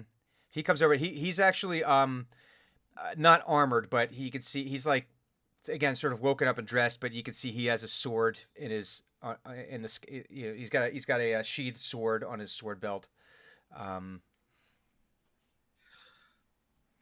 And he comes walking over, and he sees the body, and well, there's one of those, but not. And like Hugon's like, oh yeah, Yeah. it's real. This is real. Yeah, well, no, but it's more not so much like shock. It's more like, oh, well, okay, we got something to deal with now, and so he comes walking over to you, and he goes, okay, what do we got? And Hugon's like, I'm not gonna try and start a panic, but these are wolf footprints, Hmm. and it wasn't walking on 4 legs. Y'all need to break out the mithril.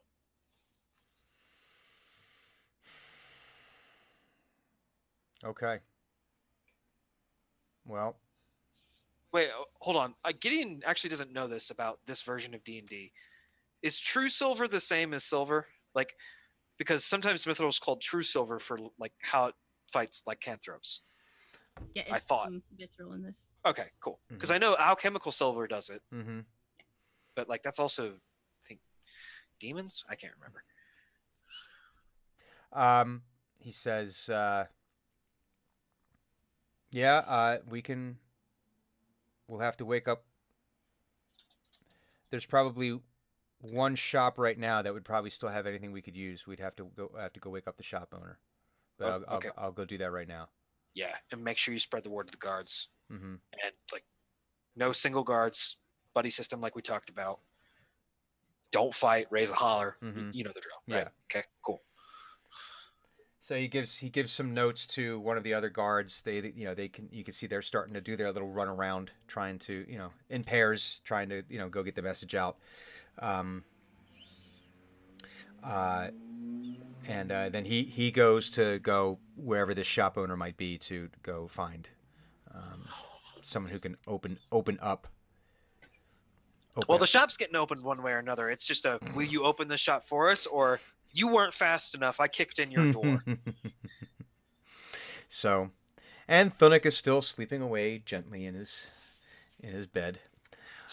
Actually, Hugon will like lean to Saharn, Mm-hmm. be like, I need Thunuk, and I need him very quickly.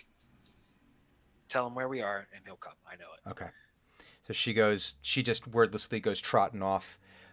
Do a perception check, or no, a history check.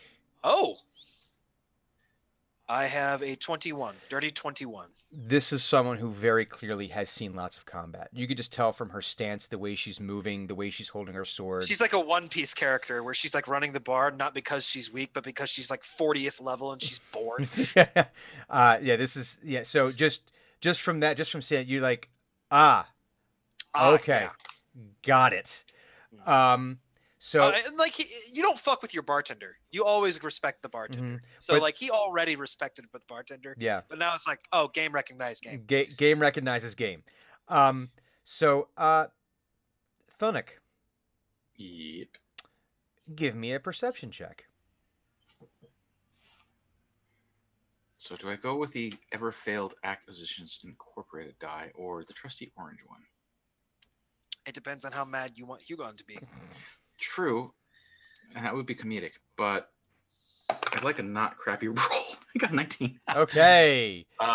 Which is a total of 23. So you are very aware of Sahara as she starts shaking you, like as best she can to wake you up. Like you feel I'm like going to invest something into Thunuk here from my actual life. okay. When people startle me awake, Mm-hmm. I spring into action. Mm-hmm. This is not something I intentionally do. There will be times where I will spring up standing in a crouch position in bed when someone just touch the bottom of my foot. Yeah. So Thunuk, this enormous, hulking Fearbog, Mhm. like all of a sudden, like there's a touch and and. But yeah, it's like karate, like. He's like, Oh no! Oh, heal.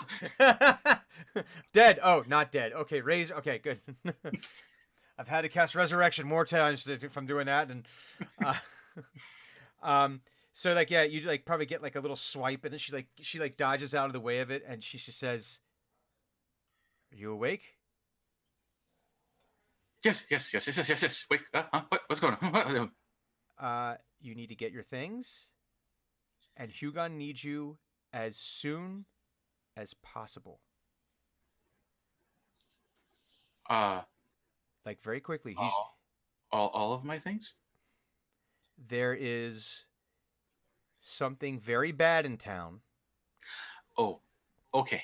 and he needs you right now to get the things you would need to make sure that you can take care of this very bad thing. Okay, I get you. Yeah. All right. And then Thunuk basically grabs his unusually. No, he doesn't even wear boots. That's right. he doesn't even dress. He just sprints out of the room like. I mean, he doesn't "Ah!" wear boots. We determined that season one. Yeah, He doesn't he's wear barefoot, shoes. Barefoot. He grabs his pants. He grabs his shirt, and he grabs his mismatched chainmail, and he grabs his big old stick, and he leaves. What I'm imagining now that you've said that is that you did this, and he is naked as a jaybird in his bed, like. She didn't say to wear them. So.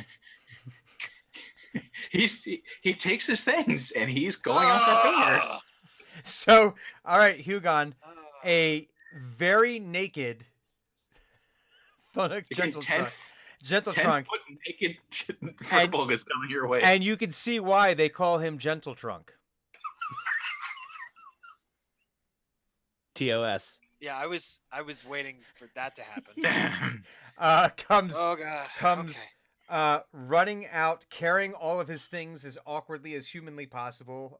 Just kind of like a big jumble of stuff. But it's like strategically placed where it's like things are like hanging like in front, so like you don't actually see anything, but you know that this guy is naked. It's like that Austin, like every Austin Powers movie.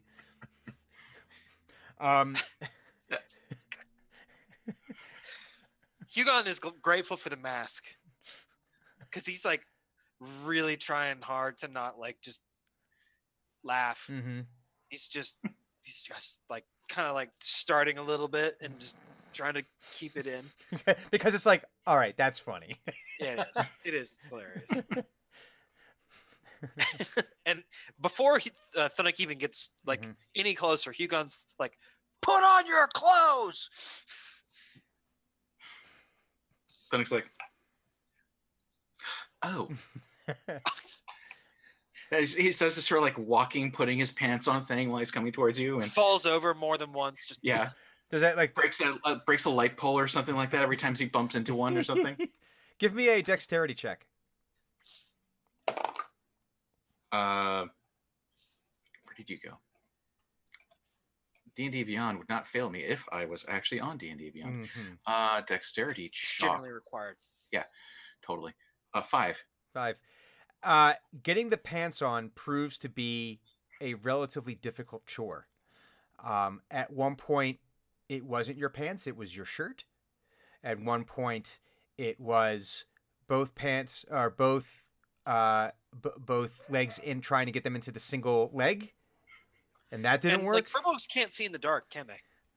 No, we don't even have low light vision. So So you're like just like freaking out. flailing about. You are eventually able to get the pants on, but they are on backwards. That sounds uncomfortable. But like you're like hopping up and like just like you they can't figure out why you can't find the button right now, why the buttons aren't where they're supposed to be. Mm-hmm. The feeling tighter than they should in places that they shouldn't feel tight. So. Sounds all very uncomfortable. Mm-hmm. Once he arrives, he'll basically make sure he's got his shirt on in the correct way Mm-hmm. and his chainmail on in the correct way. But he's not. He's just going to assume the pants are on correctly Right. until someone says otherwise, Mm-hmm. because he was told to be in a hurry and Mhm. he's there. We can't hear you. Hugon is pleased that the town hasn't caught fire from you like stumbling into shit, and he's like, because that would be how tonight goes. Clearly, first we have a werewolf problem, and now the town's on fire. Well, we're doing the Knowles work for them, so I mean, Yeah, it's great. It's their plan all along. He goes, Thunuk, need you to pay very close attention. okay. Are you paying close attention? Yes. Okay, continue to pay close attention for me. I just imagine Okay. that the face just keeps on getting closer and closer. Yeah. Every time he says close attention, a couple more inches. Yeah. Right up. Which is fine because then he knows there's a very short distance for these words to have to go. And Less- they cannot possibly be that fucked up by the time they get there. Less chance to get lost along the way. Yeah. We think there is a werewolf in town. Ooh, Werewolves are dangerous. yes, they are. Good. I am glad that we agree. Do you know how to fight a werewolf? He picks up his stick. Is like, I hit it with this, and it sprouts a couple of leaves. Okay, no, that's not what I meant. I mean, like there are like legends and stuff about werewolves, and I don't know how to fight one. Oh, yes, I was told that a holy weapon is something they don't like, and I think it's something shiny. Also, there's a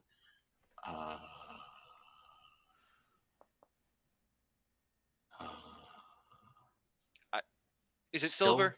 silver-ish. Yeah, okay, silver. Okay, because I told them to run and grab the silver weapons, Mhm. and then I was like, not sure if that was a legend or not, and I'm glad that you actually know. I think that will work. Okay, good. So I was gonna feel a little bad if it wasn't gonna help us at all. Unless silvered is not silver. We're not getting into dogma right now. Okay. Let's go handle the silver weapons part, and then we need to be very carefully hunting for this werewolf. See if it's still in town. Okay. Let me ask someone to keep an eye out real quick. All right. And this is he like is preparing for the bird thing to happen again, and like because that was nonsense, and clearly it didn't do anything because he hasn't seen the results yet. He sticks his hand in a pile of garbage and fishes out a rat. You're not gonna eat that, are you? Well, no, that would be rude. He's still alive. The rat is looking at you out of his hands like, what the hell is wrong with you? We're both looking at you like you're an idiot. Does But it look like, Well, like I mean, like what?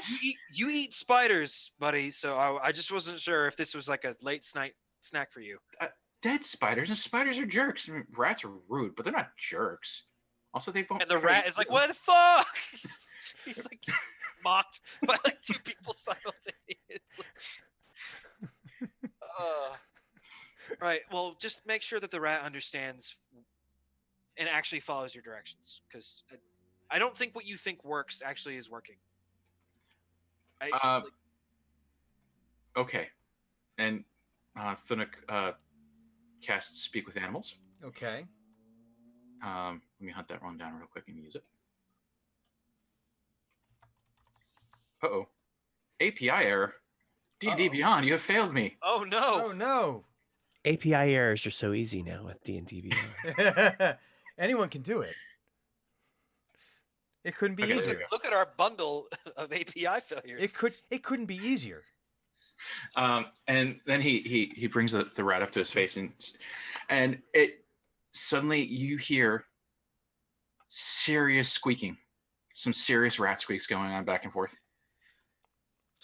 And he endures this because, like, again, the whole talking to animals to him as he perceives it has been like at least 30-70 towards failure. I'm thinking at this point, Hugon's like, he thinks he's talking to the animals. Right, It's not and then- actually a thing. It's not actually a conversation. He's trying really hard, and I'm not going to ruin this for him. But I don't think what you're doing works. So, Thunuk is actually having to relay some of the conversation we just had to the rat because it doesn't entirely speak common, but he kind of figures out when people are like saying stuff about it. So he looks at you and it does, and like Hugo like pulls out a dagger and was like, "We can do it this way." the rat squeaks over its shoulder, and a whole bunch of other rats stick their heads out of garbage cans and start squeaking at you. Like, Yeah. how you doing? I love it. Like a knife, and then like the entire family comes out. It's like, yeah. And so like, and then Hugon hits his bracer button, and it's like, "Here's how we can do This this. is I can do escalating. this all night. I'm not fucking afraid of you." And like, meanwhile, Thunuk, you hear the rat going, "You wanna fuck with me? You gotta fuck with all of us, motherfucker! It ain't just me you're gonna have to fight. You gotta fight my whole fucking family." Yeah, this is gonna escalate pretty fucking quick. Yeah, put And, like, your this money is, where like, your the mouth is, universal you language of, like, motherfucker. Don't even make me fucking come over there. This is like the universal language. It's two people who are like, "Well, fuck you. Well, fuck Yeah. you back. Fuck you." No, fuck you. No, fuck you. That's how this is gonna go down. Don't even start. I got more people. I took bigger. Placative squeaks. Roll Placative diplomacy, squeaks. like against the rat. He's like, it's okay. He didn't really mean anything by it. He doesn't understand what it's like. That you are you vouching for this motherfucker? He's good in a tight All spot. right, you're vouching for him. He's all right. But Yeah. I tell you, no, I ain't putting up with his shit. He's just a little bit rude sometimes. He just doesn't understand how it works. All right, he's a friend of yours, not a friend of ours. Well, that's just It's- true. it's- all right, But boys, back off for now. For now, don't go far. And you see all the rats kind of like. But And, like, before you Hugo- guys go, And Hugon is mystified at like how many fucking words a rat apparently knows. Like he would not have anticipated like this long of a conversation being possible. Thunuk goes on to say, like, okay, just can you make sure everyone looks out for werewolves because they tend to just screw everyone's day up. Doesn't matter what you are. They kill you. That's what that fucking thing was. Yeah, they're mean. They're huge. They're mean. they're fierce. Motherfucker, that thing was so fucking big. What? I think kept jumping out the fucking window. Window. Yeah, up there. Squeak, squeak, squeaksy squeak, pointing up at the window, and he's speaking a rat to you, by the way, Hugon. Squeak, squeak, squeak, squeak, squeak, squeak. Hey, dude, I don't think he understands you. You're still talking to me. Oh, that's right. And like his face remains completely unreadable. It's just like these glowing pinprick eyes staring back at you, like waiting for like. Give me 1 second. Oh, so he says that it came out of the window. That window right there. This one. Yeah.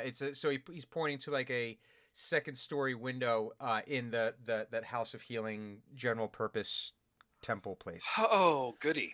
All right. And then Thunuk turns to the rats like, did you see where it went after that? Listen, that thing came down, attacked the other fucking guy, and I was like, fuck this, I'm out. I don't need any part of this. I can't eat it. It's not doing me any goods. I went into that trash can because I got a 6-course meal down there, and I am not giving up. Enough, please. But I don't know where the fucking thing went. We can look for it. We can start looking for him, but that'd be very handy because we got to get rid of it. Well, here's the problem. What Are you gonna do for us? We're putting our necks out there. And I'm already doing stuff for you guys. What the fuck have you done for me lately? What have you? And, This like, and this is Hugon above and is like, beyond. This whoa. is above and beyond. Or you just have to keep an eye out. Hugon is like, it's- Thunuk, here, eyes, Yes. eyes, here. Yes. Yes. We don't have time for this. Okay. he doesn't have time. Do you know how long rats live? This conversation has already lasted like 3 weeks. Listen, I want your table scraps up on the roof Put the every rat night. down, please. every Please, night. You I- do that. You do that. We want will you to put find. the We will rat down. find this fucker for you. We will keep an eye out. Otherwise, I mean, we got to look out for our own. But we'll help you. But I think we need a little bit more on the ration side of things. And I mean, like at least once a week, you got to leave out like a whole cooked chicken. Once a week. I will leave out a whole cooked chicken. Okay. All right. Once. We- One. Do, One. oh, wait, once? One just for you. Oh, just for me. You can share it with anyone or however you want. Well, okay. This one And time. Hugon has crossed his arms This like, one what the- time. This one time. Thank you. All right. But Thank you. all right. Just know we're watching you. And if anyone gets hurt, you send them to my clinic. You will. Okay. Now hang on. Now you're talking to. Okay. All right. Now we got a deal. Now we got a deal. Okay. All right. We're gonna find this. We're gonna find this fucking thing for you. All right. But then you better Thank you. fucking kill this fucking thing. Well, that's the plan. All right. I think. Okay. Okay. And he like scurries off your hand and he runs off to his boys. He goes, "Hey boys, we got a job." And then All the rats in this area. and then yeah, Hugon, you just see like these rats like all of a sudden come pouring out and just spread out into the night. And And like Hugon is like, finally. Why did that take so long? They had demands. You negotiated. Well, yeah. Nothing's free in this world. Not truly. I wonder if I Hugon gotta is, give him a chicken. Hugon is amazed that that's the wisest thing Thunuk has ever said. It's not like, I mean, yeah, that's an axiom to be sure. It's an axiom. But like he's still just like he never would have anticipated to need like to trade services to vermin. And then here we are. Okay. So the werewolf came from in this building. Yes. Are you ready to fight a werewolf if we Well- find another one in there? Oh, I didn't consider that. Yeah. He checks his armor and checks his pants and realizes his pants are backwards and he's like, Just fixes pulls it. them off. Just in the Yeah. street. And like Hugon is like, Make sure his big old stick is nice and shillelied. oh, Mm-hmm. shillelagh the big stick. Okay. Yep, nice and I shillelied. have a feeling that Thanuk's gonna go off on this adventure and forget about us. Actually, I Has it think been that's 12 exactly- hours? actually, let's get a perception. Oh no, what would that be? That would be. Let's do an memory. Would be an A intelligence. memory check. A remembery check. Insight. Okay. No, I think it'd be more Intelligence? intelligence. That'd be it's a Yeah, straight up intelligence. Yeah, to remember Okay. something. Ooh, I'm sorry about this. What? Oh, have you we're done? gonna be stuck. -1. Oh god. Yeah. So meanwhile, at the Shadow Monastery, here's Drenmai and Eno like standing in front of the gate. Isn't it cold? It's Well, a did little, we on the do mountain, our- right? it's a little cold. Did we take a long rest? Y- yeah, I'll say it's a long rest. Yeah. Okay. Yeah. Why not a long rest? Why not a Why not long rest? Long rests are very easy now. I swear, you- if I'm ever opening a hotel or an inn or something like that, that's going to be the slogan. We gotta call it the long rest. Yeah. Why not a long rest? It's like, welcome to our inn. Why not a long rest? Mm-hmm. You deserve a long rest. So Eno turns to Dran and it's been about 12 hours, hasn't it? Yeah. He's. I should have brought warmer clothes. Should we go back and tell the guy that he forgot us? Because it sounded like he might be able to help us. Yeah, probably. So, Yeah, Is there- we're gonna make the trek back to the monastery. Is there distance on our little gauntlet things or bracer things? Oh yes. It's not. Oh, is it like a literal compass too? Well, It's no, I like, mean, like, like, there's a- that little Dragon Ball thing. Like click. I mean, is it like a distance, like a limit range. to how far we can speak? Oh yeah, you are well out of range. Oh, okay. Okay. Yeah, this is you just you have a range of those of about a mile. Like a walkie-talkie. And even at the end of that mile, it's getting like, getting questionable. Yeah. This is Yeah. they're months away, by overland. yeah. So we're gonna make the trek back down to talk to Mr. What's his name to send us back. Mr. Elton Fancy Bong. Pants. It's like Uh, I think our mom forgot to pick us up. No, Hugon doesn't Oh. know you guys went there, right? no, he does not. Okay. Well, I told him that we were going, just not like, What? hey, we're leaving. Yeah, you didn't say when. You Yeah. and plus you had just pissed Hugon off a lot. Yeah. So he wasn't particularly listening to you. He was Mm. trying Threw to. me, so He was trying very hard not to punt you as hard as he could out of the castle yard. So yeah, he knows that we were gonna go there. He just says it's not like we said, okay, bye. See you later. Remember us in 12 hours.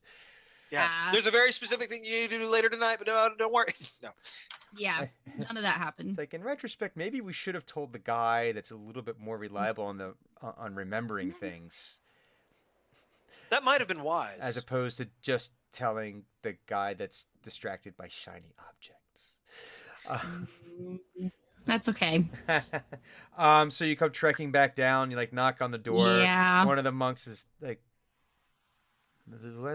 "What are you doing here? What?" He forgot. Yeah, our portal didn't open when it was supposed to. Do you mind if we stay here a little longer? I apologize, and I don't mean to impose, but Come, Or if kinda you have cold a way out to here. Send us back. come- yeah, Yes, come in. Yes. yeah. Sorry about that. Thanks. We're back to eat more of your food. It's like the middle of the night for That's- them right now. This is. Yeah. It's not eggs, I swear. It's not eggs, I swear. Ooh, eggs. Oh wait, no, I already ate that. Yeah, damn it. Imagine being like, "Don't worry, we're not gonna eat your eggs." Ooh, I could go Yep. for eggs. But eggs, and I But can. eggs. So yes, I am. No, not again. Please don't do this again. No. I uh, just want to go home. so you guys just warming up like in that little, like right inside the entrance there, or But yeah, I'll like. Do you have a way to get us back, or to open the portal on this side?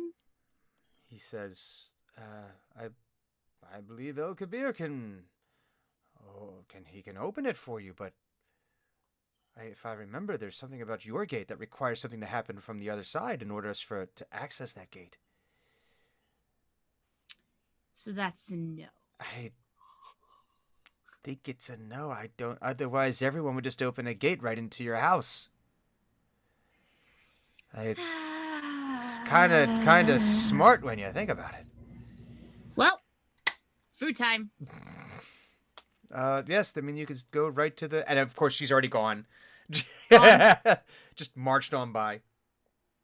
What is? It's like when you've been to your friend's house multiple times, so you know where stuff is, and you're just like, Except this is I'm the going second right to the time that fridge. Drenmai's been here.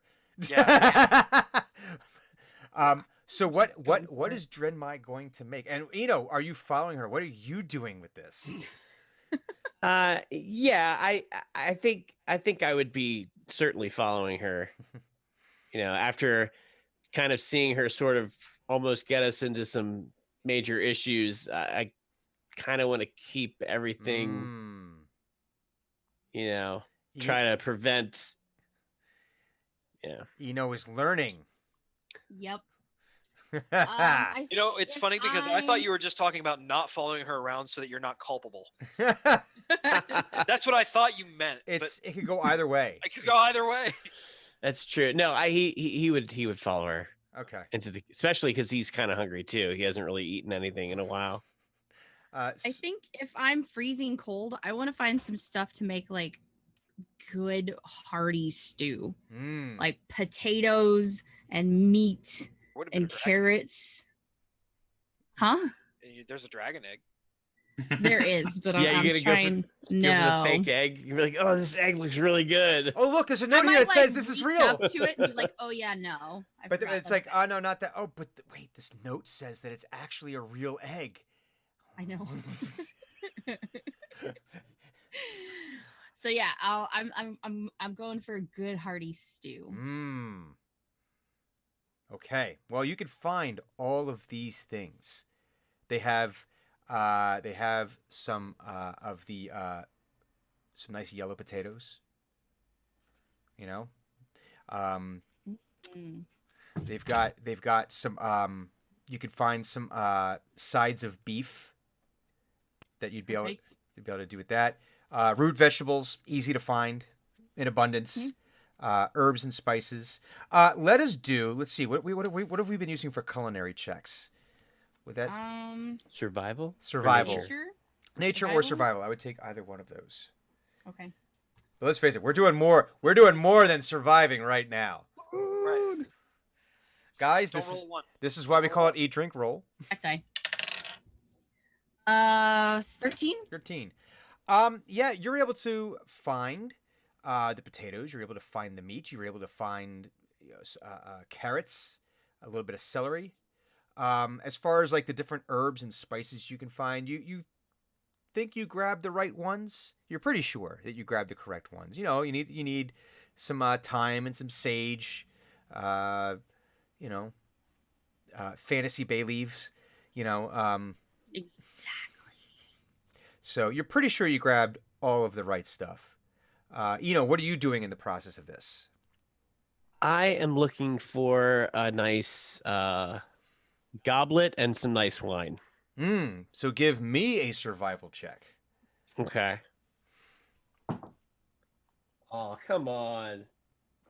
That's a I'll make a- 6. Oh. I'll make a play for investigation since he's looking for something, Mm-hmm. or insight. or That's something. not much better. So you're finding a goblet, no problem. All the goblets here are very simple. They're nothing ornate or anything like that. Very, very functional. And you find where they have some casks of wine. Okay. But you do your best guess. These are not varietals that you are familiar with. You've never heard of these before, so it really is just a crapshoot. Vineyards that you've never heard of before. So it's red wine, sure. That sounds like a good year, and why not? So you just pour yourself a cup. So hang on now. Okay. Okay. Excellent bouquet. You have notes of obviously grape, of asparagus, freshly cut garden hose. No, I'm hoping what he poured out was absolutely like a rain barrel. Like just based on your description, like he accidentally grabbed the rain barrel instead of the wine barrel. no, it's no, it's a very full-bodied, complex wine that has, you do your little, you mash it around a little bit. Okay. High alcohol. Dumbest thing. Sorry. No. Sorry. high alcohol. But it also has a nice sort of like a spicy aftertaste to it, almost like a clove aftertaste. A nice smooth finish. You've Okay. found yourself a very nice wine. When you check the label, you find that it is a Chandlewood Red. So maybe they've got this back in Pinedale, and he's already drank like half the cup, and he fills it the rest of the way up. Oh, Right up to the This brim. is pretty good. Right there. I like this. Yeah. So, Drenmai, you see Eno over there testing the wine. getting more Making wine, funny faces. making because I imagine probably is a little as a little cosmopolitan when it comes to wine, doing the whole getting the nose right in there, like Do you want some of this? It's pretty good. It's from the Chandlewood.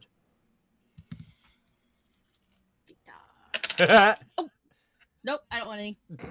I'm good. Your loss. I'm rooting around for like bread and stew, Oh, they definitely have they have some bread. some sourdough. Now I really want sourdough. Oh in my real life. God, what are you doing to me? Oh. I know. I'm super Sourdough and hungry. I want sourdough and potato soup now. That's what I want. Yeah, sourdough potato soup with extra cheese and onions. Dip in. Yeah, that's what I'm having for dinner. I know what I'm having for dinner now. I'm going to the store in a little bit to get some sourdough bread. Yes. Okay. You have no. Yes. You know what? You find the sourdough bread. They've got like a starter that obviously has been around for a very long time. Big chunked slices of it. Yeah, and it's crunchy, crispy, crumbly on the outside. When you squeeze, you get that Gooey, gooey, soft and warm. Oh, on the oh yeah. It's like, well, not warm because this has been, it's been out of the oven for a while now, but it's still, soft. I'll leave it. I'll do that thing where you leave it on top of like your cooking surface so it kind of warms up. Mm-hmm. And then everything starts smelling like sourdough. I might have to buy a bread maker. Just throwing it out there. So. Oh my God, sourdough bowl with the clam chowder. Oh, okay. Oh, with chili Okay. in it. Sourdough. You put the in it. Ooh. Or chili with extra DNC cheese. recipe time. Yeah. Yeah. You guys are talking about all this cold weather food, and here I am, like I basically am Sweating ass, waiting Yeah. to die. It Yeah, is- it's warm out here today. It too. is. It's 94. It is 50 and just- raining, pouring rain right now in Philadelphia. You so have the it's- perfect jealous. weather for it. This, guys, I'm- for the folks watching at home, this is just a preview of likely what you're going to find at the Drawn and Courtier. Oh, yeah, Um, we're, Pretty much. Oh my God, we should do bread bowls this year. we can. Okay, continue Anyways, on. that's Well, our hell, one let's- tangent. let's- That's our one tangent for the session. let's do it this way during the. Oh, actually, so you got to make the stew now. Okay, we're gonna do a skill check here. We're gonna do a skill check. Okay. So you got to make the stew. Eno, do you want part of this? Yeah, I think. Do I want to eat or do I want to help? Yes. Both. Is that what you're asking? Both. Yeah, I mean, Yes. like, I think he's found his wine, and I think she's like, no, I don't want any, and so he's like, she doesn't want any wine. What is she doing over there that she doesn't want wine? And so that would kind of pique his interest, and he probably wanders over. Mhm. So yeah, I think he would help Okay. because he's gonna eat some of this too, so he wants to know what's in it. So the first thing we need to do is get the vegetables prepared. So who's going to Okay. prepare the vegetables? Well, The if I'm laser. yeah, it's gonna be lasered. I'm not gonna use straight up minion tools. We're lasering this stuff. We're gonna have perfection with these. So they're gonna be like artfully cut, like a 3D printer made them, It and just should like be. he's like presented like fine dining. Yeah, like the carrots need to look like the flowers. Oh and- my god. And the thing of it is, you're using a laser to cut the carrots and stuff like that. So You you're partially partially cook them. caramelizing the Yep. the edges.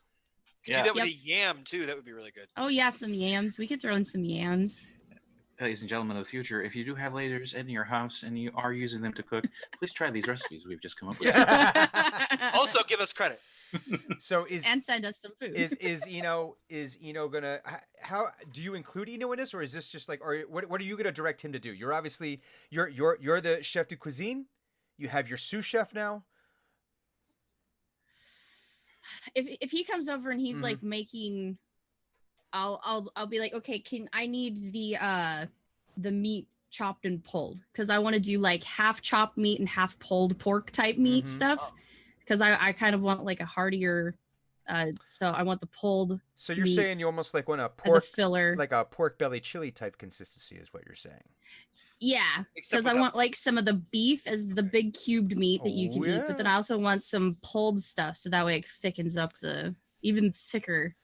Okay, so let's start with lasering that you doing your crudité deal, your chiffonade, your every possible cut. Anyway, so this is now okay. So here's a question: is this a magic thing that you're going to be using, or is like what's the mechanic we shall use here? I could do. Let's see. That could get really bad. I almost want to use lightning bolt since it's been modified for the laser bit. So we'll use that. So okay, So you attack a carrot with you're an going arc to like- use laser bolt. Or Yeah, laser guided lightning to Oh, wow. cut the intricate shapes of the veggie tables. I need a Arcana check. Sweet. Something I'm really good at. 19. Oh, Okay. you carve the carrot into a fractal. I can do my 8d6 lightning damage to it. Well, but Maybe that, a little much. no. The Arcana check is controlling the lightning damage. So that way you're like sitting here. So describe to me what. So we're gonna say that this is successful. You're able to get what you desire. Sweet. So describe to me what this looks like with Dren doing lasery things. Go ahead. You want to say You it? like open like a little chamber in the lantern and you set it in there and you just close it and push it in and just it carves this thing and then spits it out. And it's like ding. I'm almost okay with that. So I'll just keep doing that. Like each carrot or each potato goes into my lantern, and it's like, bzz, and out comes like this beautifully carved flower. Then bzz, out comes this really cool looking tree. Dun, dun, dun, dun, dun, dun, Look, dun, a dun, puppy. dun, dun, dun, dun, dun, A dun, puppy. dun, dun, dun, dun, dun, dun, dun, dun, dun, dun, dun, dun, Mr. Sir dun, dun, Silverton. I dun, saved dun, that one off to the side. Look, a tesseract. Jeez. No, that's if she had crit. Then all of a sudden, oops! I created the Tesseract. Oh shit! Space it. It's space. It's The space. cataract. Out of a potato. The Potato Act. Yeah. The Sputteract. So yeah, lots of intricate shapes, mostly organic, like leaves, but they all look really cool and intricate. Hmm. And then they all go into the stew. Okay, so we've got that. Now, Eno, we need to have you to break down some beef here. Yeah, so I just washed my hands and I'm getting at the beef and I look over and I see her Hold doing on. that. The best part is Dren did not wash her hands before She did doing not. this. No. Trin doesn't wash, period. She's a filthy little No. No, Goblin. no. So I look over and I see her doing that and I put the beef down and I pick up the glass of wine and I drink the rest of it. Oh god. I'm just like, oh my god. And then I start pulling and poking the beef. Now I've traveled on my own a fair amount, Mhm. and I've had to cook for myself a lot, and I've hung around inns, playing music in a lot of inns. So I've probably talked to some cooks Mm-hmm. and whatnot. I don't have a lot of experience cooking, but so I got a 12 on my survival check Okay. to So prepare this beef. the good news is you didn't lop off any fingers or lose any blood Okay. Oh, while doing wow. this. So that's Yeah. let's start here. Okay. It's good. So you're trying to remove the beef from the bones and trying to you're not as smooth with it as you're not as smooth with this as you would hope to be. You've seen some of these. I mean, you spent some time in Waterdeep, and some of the best chefs in all of Faerun and all of Toril have probably ended up at Waterdeep, City of Splendors, at some point. And so you've got the opportunity every now and again to see them operate. And it's like if you've ever seen a video of Gordon Ramsay breaking down a fish. If you've ever seen, it's a thing of beauty where he just like runs these knives through there and boom, boom, 2 salmon fillets, no bones in it whatsoever. It's perfect, whatever. And then you go to do it, and it's just chopped to hell when you do it because. So as you're doing that, you're noticing that you're the edges, you got the rough cuts around the edges. You're not able to get as close to the bone. You have to like go back in there again with the bone to get like the extra little pieces off. You're able to like chop it up, and it's mostly the same size, but there's some that are kind of oddly shaped, and but you're able to get enough of this together, the amount that Dren has requested. Okay. So you're good to go. So you have that. Okay. So So okay, so now you have that going in there. You've got the stew going. You've got the broth is all boiling. You've got the vegetables in there. You've got the meat. Now you need to season this. So how do you guys want to season this? Well, I could make an investigation check. What kind of seasonings do they have up here? I would wonder. I can investigate to find. Do an investigation check. Are you looking for anything in particular, or are you just seeing what they have? Seeing what they have and what like might go well. Because if I'm doing a hearty stew, I want some salt and pepper for Mhm. the base. I want some basil. I want some rosemary, and I want some thyme. And if they by chance have it, garlic. Yes, garlic they would have. Well, Okay. let's do your check. Let's do your investigation. What's my investigation? So 15. 15. Okay. Salt, pepper, garlic, no problem. The other herbs and spices, they don't look like they have the exact ones that you're looking for, but you're finding ones that are of similar shape. The leaves look very similar, and the smell, seems about right. So it might not be like thyme. It's whatever that region's equivalent of thyme Okay. might be. You're relatively certain. And so then I want this to be all good and mixed in there. Mm-hmm. Is stew not comprised of water? Stew does have water. I'm going to use shape water. Well, I see you're looking for the spices, and I want to find some spicy. I Oh. want to find some hot pepper. Okay. Okay. So let's I get like this, man. I like investigation. Yeah. Investigation. Hey, listen, you're talking Drenmai's language too. That's Yes. Gotta love the 14. spice. 14. You find a stash. You find a so where the herbs and spices are kept, it looks very much like a card catalog. For those young viewers out there that may not know what this is, it used to be that when you went to the library, there is these drawers and they had cards in them, and that's how you found the books in the library. But that's what this looks like, and each one of them, you're not quite sure of what the system is and how they're organizing everything. Is it a Stewie decimal system? Or jail. Yep.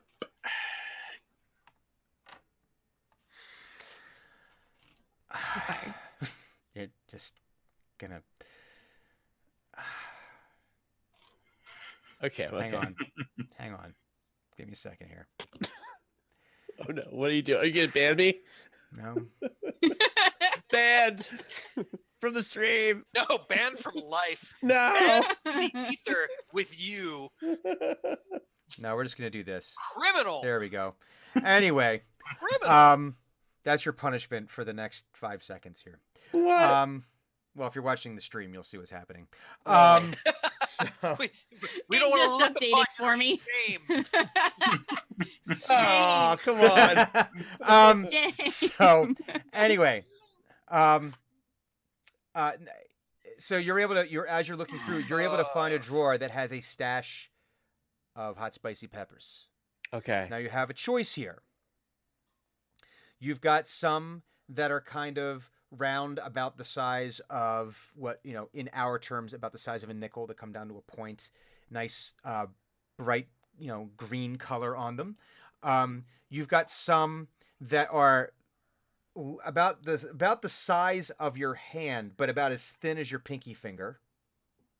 And they're going from a green, they transition to a yellow and then a red. And then there's one that's about there. You see one in there that's about the size of your fist, but it has almost like the and it's shaped like your fist, really lumpy and kind of distorted, and it's got the this little stem coming out the bottom, so it looks like almost like one of those other thinner peppers that's coming out of the bottom of it.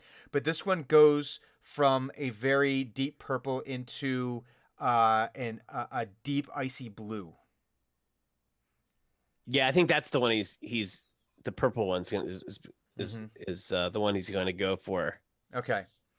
So, Yeah. all right. So you grab that, chop it up. Let's get a dex check on the chopping. Okay. So like he reaches for it and he's like he turns to Dren. He's like, "You like hot food?" Mm-hmm. Okay. All right. And so he starts chopping it up. And what kind of check? Dex? Dex check. Oh, that's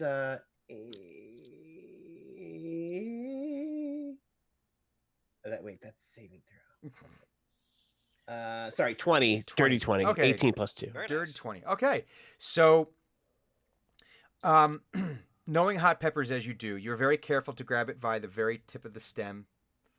Make sure you don't, and you're very careful. You're able to chop it up without getting it on your hands. Because the last thing you want to do is get this on your hands and then go to the bathroom.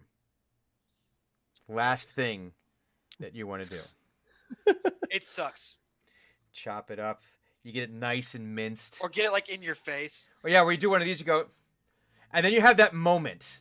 I've also done that. I have done that, and What have I but done? but it's like, yeah, you do that, and it's like as you're about to touch your eye, you're going no, and then afterwards you have that second of, what have I done? And then And then you have another second white- of, well, white hot. but then you have that other, then you annihilating. have this next second of, oh, maybe it won't be so. Ah! Yeah. It doesn't hurt yet. I am dying. So A star is born in my face. my eye just went supernova. So you're able to kind of get it onto the knife blade, and you dump it in, and as it goes in, it hisses. You're almost sure that as the peppers went in, as these pieces of little minced pepper went in, you're almost sure that you saw the faintest wisp of blue flame from where they entered. But you maybe you thought you saw it. Maybe you just imagined it. Watch that be like a sacred fucking pepper. Great, here we go again. Oh, Here we no. fucking You gotta go. again. replace the pepper now. Except it's fucking bright blue, and they're gonna be like, "Oh, where the hell is our bright blue pepper? It was just in a cabinet. Oh no, the sacred pepper! The sacred cabinet has been opened." But when you do that, the stew, which initially was that deep orangish red, from the beef and the seasoning and all the the vegetables in there, like the beef stew look. All of a sudden, as it goes in, you can see it starts to seep into this much deeper, darker red, maroon, and it goes just a hair past maroon, where you're seeing just a hint of that purple, just a hint, not much, but you can smell it, and you can smell the spice coming off of this thing. So now you have to do your skill check for cooking this thing to the proper. Oh wait, I'm sorry. You're doing shape water. That's right. We gotta come back to that. I'm sorry. So back to shaping water. Oh yeah. I get a 5-foot cube to work with, so I want all of this to be mixed and nicely everything and cooked and just how I want it. So I'm going to use shape water to. I don't even necessarily need the pot that it's cooking in, because it's just going to start doing all of this weird stuff and mixing, and maybe I'll have a little bit of fun with it. But you're like, ooh, a unicorn, ooh, a star. You see like little shapes come out. I thought you were gonna stop with a 5-foot cube of stew. Just Well, I wouldn't be opposed to that. like rotating slowly, like some ominous body. Just- It's like a slime, Mhm. but it's made of stew. Hey, fabled red slime. hey, Dren. Eh? Wild magic check, please. Uh-oh. It is a cube, and then the cube becomes alive. Give me a check die.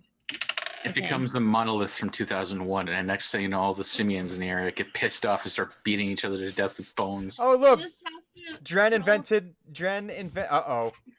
I just had to roll a d20, right? Yes. Oh God. Well, the next Okay. is D1. It's a D100 for the next part. Well, I rolled a 9.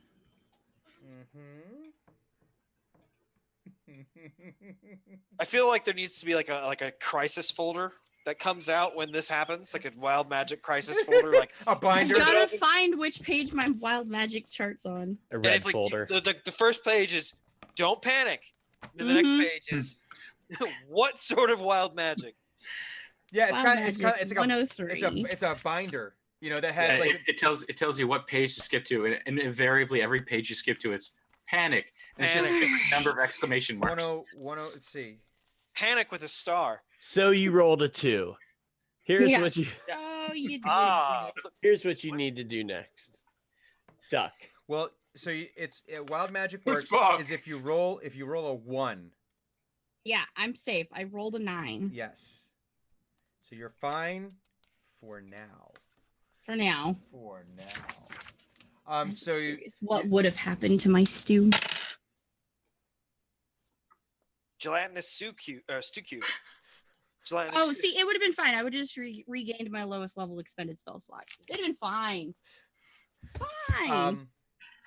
So you're up. You've taken the you're taking the water up out of the stew, and you're I imagine now you're kind of doing like water bending. It's all like Pretty much. It's Yeah. like when they were like Mickey Mouse when he was doing the sorcerer's thing. It's Yeah. like "Wah," and then something else pops up, and then mhm. mix around in the bowl, and then poof, another shape appears. And I'm but- playing with it at this and point. everyone give me a bit of a. Well, I say Eno and Dren, give me a bit of a perception check here. Do we see it from Junglewood? Is the explosion that bright? It's Dirty 20. A beam of stew, a stew beam Whoa, goes I to was the like, sky, right? whoa! they've accidentally invented a new power. Morgul just shooting that green beam into space. I was gonna see if you're gonna get like a look into Dred's psyche, like some like weird twisted creature appears, or things start getting a little darker with the soup shades. Okay, done. I rolled The a form of 19. Slender Man Okay, so rises. Yeah. oh god, Oh god! which is going to now transition into our new game. Team X is now Slender Man. Yes. Oh, God. So as you're doing this, it's getting nice and mixed and churning around and everything. But you think you see in the middle of this, almost like sparks. Sweet. I'm pleased. Almost like a furnace igniting, but it's only every now and again. It's like, and then like little, almost like fireworks on the inside, but they're disappearing and going in of different reds and blues and purples. Okay, Yeah, and it's very beautiful, but in actuality, it's the microorganisms in the they've stew they've being accidentally injected and incinerated. as invented a new before. power source. Yeah. Oh, and you made the arc reactor. Fantastic. Oh, how did Yay! World's smallest Iron Man, Dred size. God help us. Iron Gnome. Iron Man. So then you get it back into the cauldron and it's still boiling, but you feel it's adequately mixed at this point, and you feel like it's ready to consume. I'm just before like it's done, and since I have an hour to work with that, I think, right? Yeah, I get to screw with my water thing for an hour. So when it's done, I'll still shape the water and I'll plop it into the bowls for me and for Eno. Mm-hmm. And then whatever's left, I'm freezing it because I'm allowed to freeze it. So I'm gonna Oh. freeze a cube of it, Mm-hmm. and then I'll wrap it and I'm gonna stuff it in my bag. So you just invented frozen dinners. Yes, essentially. For as long as it stays frozen in, Yeah. in an Yeah. unrefrigerated pocket. Hey, we don't know how cold it is in the netherworld that is my bag. Well, you put it in the orange person's bag? Yes. Oh, jeez. Meanwhile, at AI headquarters. What the hell is this? Happy Why is there Valentine's a Day. cube of soup? Cube of stew. Happy Valentine's Day. All right. So you're both gonna dig into these. For yeah, sure. I'm hungry. I've gotten another IRL. goblet of wine. Yeah. Mm-hmm. Dig in, Mhm. but also give me a Constitution check. Uh-oh. What is my constitution? 12? Mm-hmm. Flames light out of your ass as Aw, you are propelled through the ceiling. Uh-oh. Mm. What do you roll? Oh. Yes. That's a 3 in total. So for both of you, This is the spiciest, hottest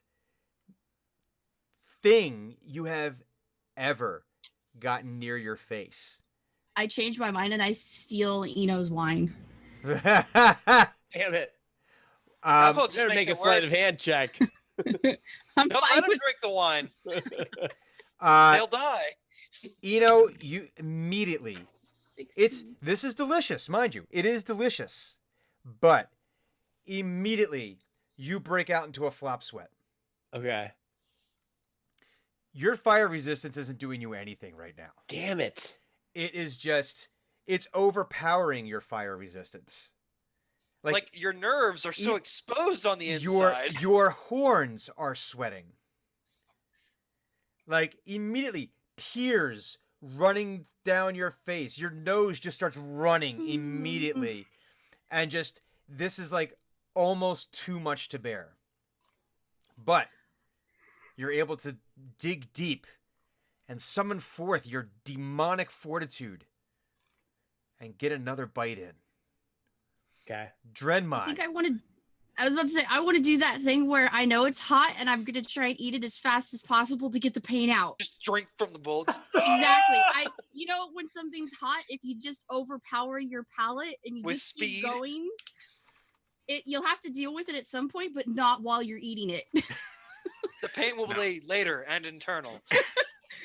Like On- future on 10-minute me will have to deal with this, not right now me. Well, right now, as you're eating that, trying to choke down the spiciness and everything is going to take 8 points of internal stew damage. I'm okay with Uh-oh. that. With consequences to be named at a later time. 8 internal stew damage. Yes, it's a thing. Got you. It's a thing. Okay. You can no longer see anything. You are blinded by You've the essentially your eyes are so burned, or not burned, but like the spiciness is so great. Your eye just Yeah. tears that you are essentially blinded by this. You have barely any sense of smell at Yep. this point. That's fair. I didn't Um, have much before anyways. Yeah. Same thing. Like immediately flop sweat breaks out. Your hair is sweating. Like your clothes are just soaking through right away. I'm probably starting to get more clean as stuff's like melting off. It's kind of like taking a sweat bath. Yeah. Yes. Lips chapped immediately. It's almost like just all the moisture in this general region is just being absorbed into your mouth. If you were suffering from a fever, don't worry. The infection's been killed by the Yeah, yeah. Yeah, Oh, yes. it's dead. You're the healthiest All you've ever been. possible, Yeah. All All bacteria probiotic dead. things. You're dead. pretty sure that even like your internal biome is being destroyed as this chili or this stew goes through. I've lost like 5 pounds in the past 10 minutes. Yes. Out of pure sweat. Just alone. yeah, exactly. Pure sweat. But you somehow both managed to choke down the rest of this because it is delicious. And when you're done, you have a strange craving for more. I've already sent it to the nether. He I was want like, my bread. The bread did not help. It was delicious bread. Your bread has Okay. betrayed you. oh no. At this point, you basically need to drink directly from the cow. It's you just Find a goat and just upend it. Yeah. Save me, please. Meanwhile, back in Pinedale, Thunuk has a moment of, was I supposed to do something? Nah. No. The rats go No. scurrying off into the darkness. And that's kind of where we had left things, was with the rats agreeing to go look for the werewolf. Mhm. Case comes up. He's got a sleepy-eyed shop owner, who just kind of like barely awake, just in his still like in his night clothes, Yeah. Big ring of keys, and just comes takes you over to the shop, opens up the shop, gets that, then goes through and basically says, what is it exactly that you Hey, need? pat, pat, pat, pat. Come on. And there's this burp, and all you smell is whiskey. Uh, what is it you need? Was And- this and, one like- of the guys that Hugon told not to drink? No, this is the shop owner. Okay. Yeah. Okay. I'm sure Hugon would know the name of the shop, but I don't. Mm-hmm. So he basically just leans in and says, open the shop. That's all I want from you. And- Gotcha. And Hugon Hollanders. leans It is now Hollander's shop. Hugon leans in and kind of just puts his hand on the side of this guy's face with the thumb right under the eye and goes, I need you to really, really not fuck this up. Got it. Undoor the lock. Got it. And he goes and And he just- unlocks the door and opens the door and he goes, okay. What? And then Hugon has already just gone And so out of the way. when you enter the room, it's dark, but you can kind of see just from the residual light from outside that there are cabinets upon cabinets upon cabinets against the wall, and all of them locked. All of the weapons behind them. There's these fine grating, so that way, so you a very finely tooled grating around all these. These are all very mahogany cabinets, and It's sort of like almost like a museum. yes, but In terms of the quality of the display. the quality of the display is excellent. Okay. And you can see there are some glass displays with swords and daggers and knives and various and sundry weapons. Give me a I guess a history check on this for. Let's see. That's a 17. These are some of the finest weapons you have ever laid eyes upon. Not just with Like it. how they look, but with. Now, you haven't picked any of them up yet. You have not laid hands on them. But the craftsmanship, you can see the edging of the blade. Mhm. You can see how they've been acid etched. You can see the forged lines. You can see how just well crafted all of these are. Okay. All under lock and key. And he says, cash or credit?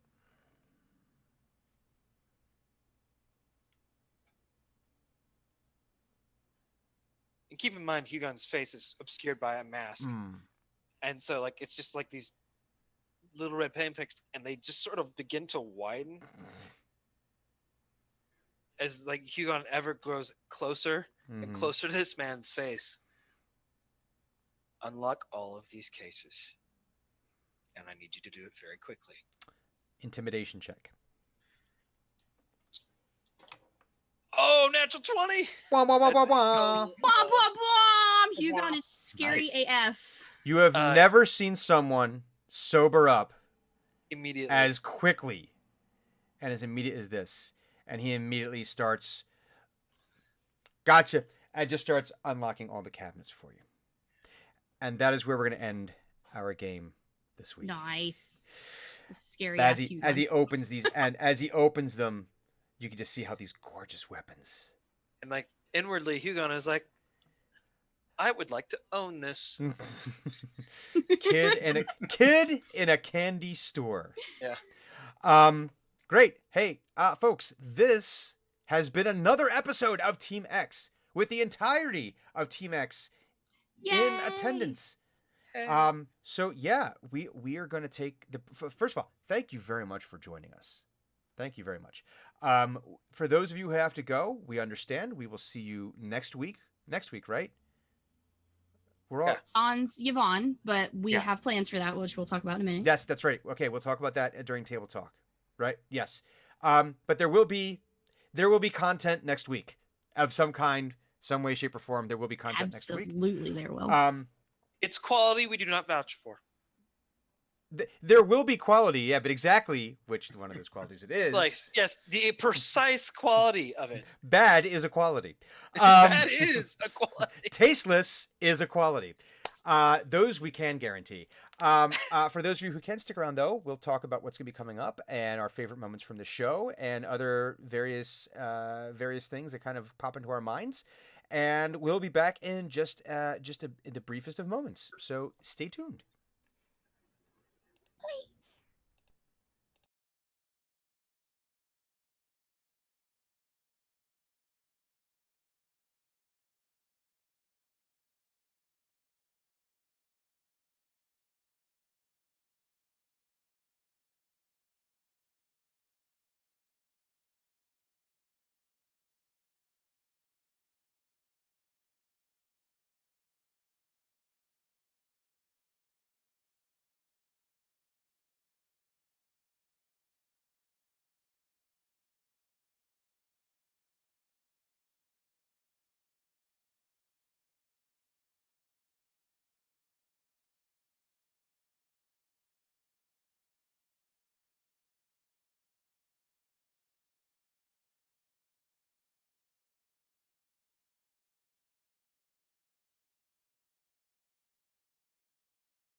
There we go. Fixed it. Ha ha ha. Yay. Thank you, All right, Chris. we are back. Thank you. Thank you very much. Yes. Bye, Potato Storms. Thank you for joining us. Let us go. Well, since the dragon is eating, hey, Viking Goat Prime, favorite moment Yes. of the show.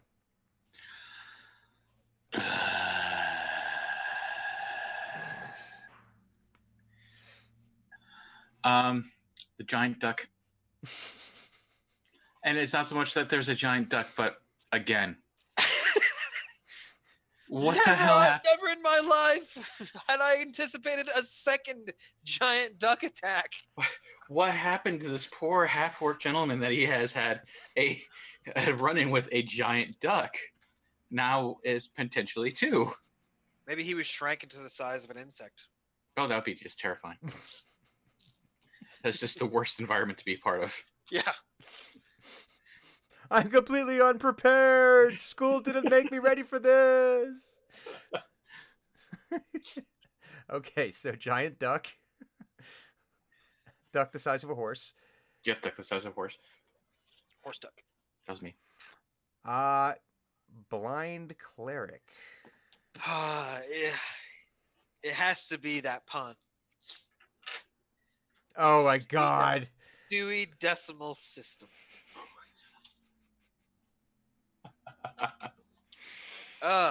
It was evil. Evil on all accounts. I And- couldn't help it. And listen, if he's the one saying that he liked the pun, that's saying something. No, I feel respected. That's not I like. That's notable event during session. Like it's gonna be very. That hurt me in a deep way. I felt that I in will my soul. never recover. I'm less than I was before.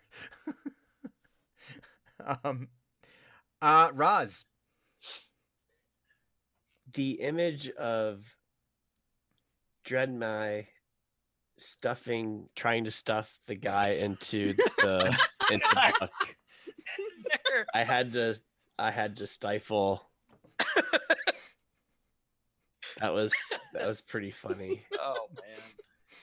Well, he's not fitting. Well, push harder. Cut him into was smaller like- pieces. I was like, I feel like I should stop her from doing that, but I'm like, he's not gonna fit. It's gonna be fine. Kind of want to see if he does though. Yeah, it's like I don't really know what to do. That'll never fit in there. Oh my god. Oh my god, it's working. Don't ever tell Dread there's something you can't do. If she kept that, basically, it's like an arm and a leg, and part of his head is in there, and the rest is just kind of dragging out behind Buck. You know, just Buck. It works. Buck moves at 1/4 speed now, dragging this thing along. Ugh.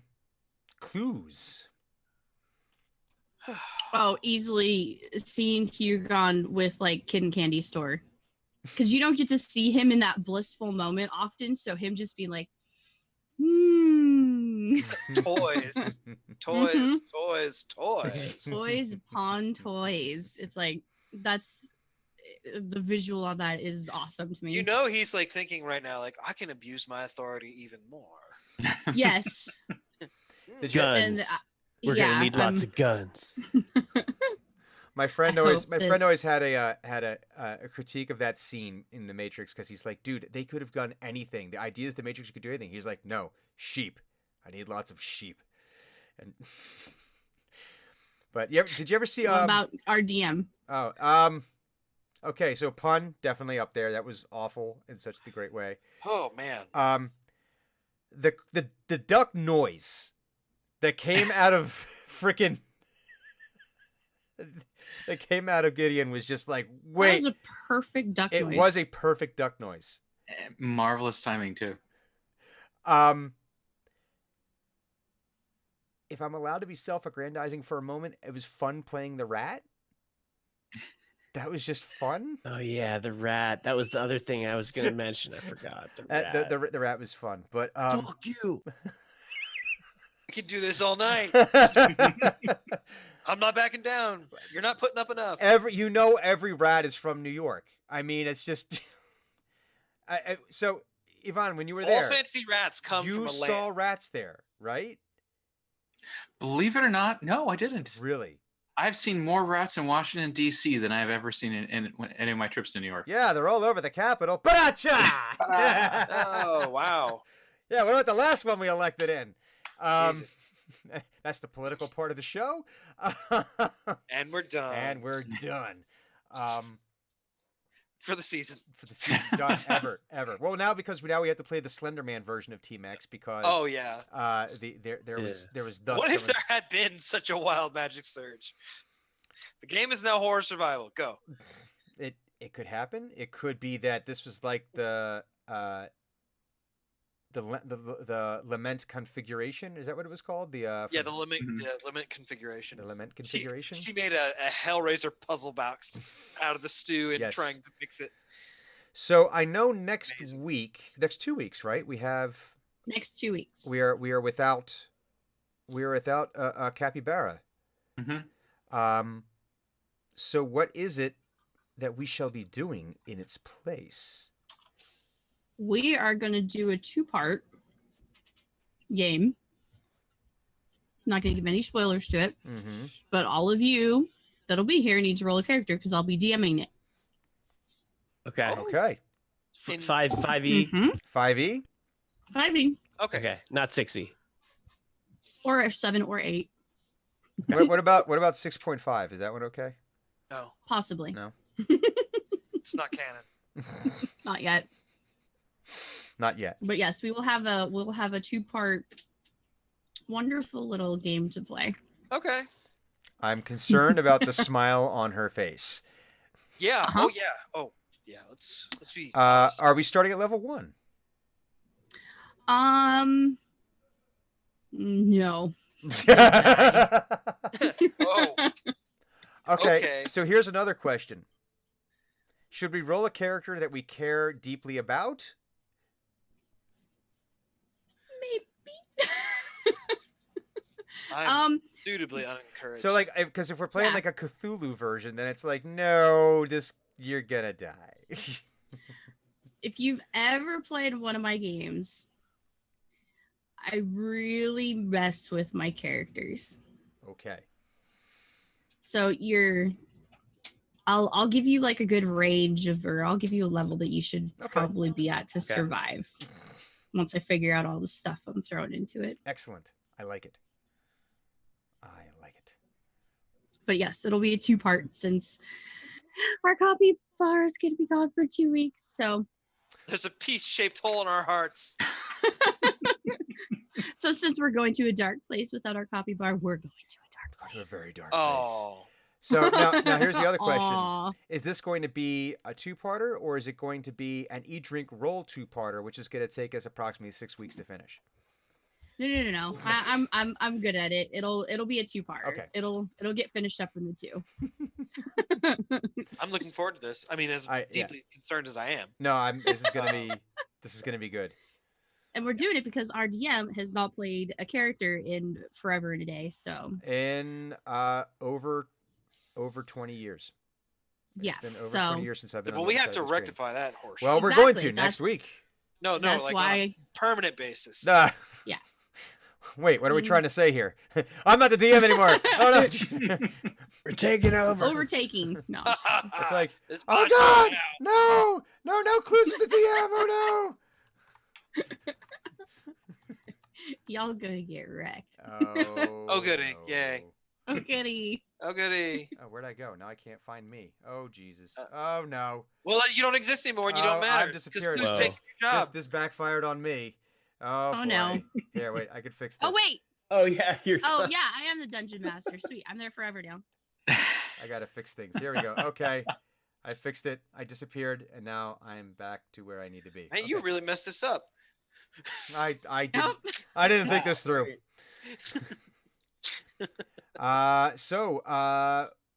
Do we have any other news? So we know PAX Unplugged went on sale this past Thursday. Mhm. I believe. Did everyone get their tickets? Yes. I got my hotel booked, Excellent. Ooh, we got to do that. Oh yeah, that and whole I part. got to get my plane ticket. But hotels, Are you- Are you guys at the Marriott? Embassy Those Suites. are the ones that's connected. Marriott. Marriott's physically connected. I think I'm at the NBC. So it's like 3 blocks away. Yeah, Okay. that's fine. Oh, this is gonna Yep. be good. I'm so looking forward to seeing you We're- guys again. I know I see you guys every week, I'm but gonna it's different. I do. Yeah, I want to bring my equipment with me so we can broadcast us Oh, doing the yeah. game in person. Mm. That'd be cool. Mhm. I have plans for it. I already told you guys the plans, but I want to bring. Yeah, I can bring my Yes. equipment so that way we can be like. "Hee." yes. Any other major announcements? Any other thoughts or musings besides the fact that I need to go get, if not chili, at least some mashed potatoes and mac and cheese right now? Because, God damn it. Carbohydrates need to be had. I mean, those like, I want almost to go out and buy a bread maker just because of that conversation about sourdough. You can You get them on have- Amazon for like $20. Oh, I know they're not expensive. It's just like if I would eat nothing but bread. It's the problem. Exactly. I have no. I pr- just- Constant sourdough. In It's- the morning, you go to work, it's ready by the time you get back. Oh God. Uh-huh. Carbs for days. Carbs for days. It's the carb only diet. Carb only diet. I'm Carb- sure it'll be fine. The anti-keto. The Yeah, anti- and a keto. The anti-Atkins. Imagine a dark keto. That's all I can do. Imagine a starch keto. A starchy, carbohydrate-laden keto. Yeah. What are we playing on late to the game this week? I'm still playing Banner Saga. Yeah? And in fact, last game, I finished a chapter and all my characters that I've been playing met each other and horrible things happened. Yes, that's the theme of that game. Pretty much. And run for your life seems to be the other theme of it. And so, yeah.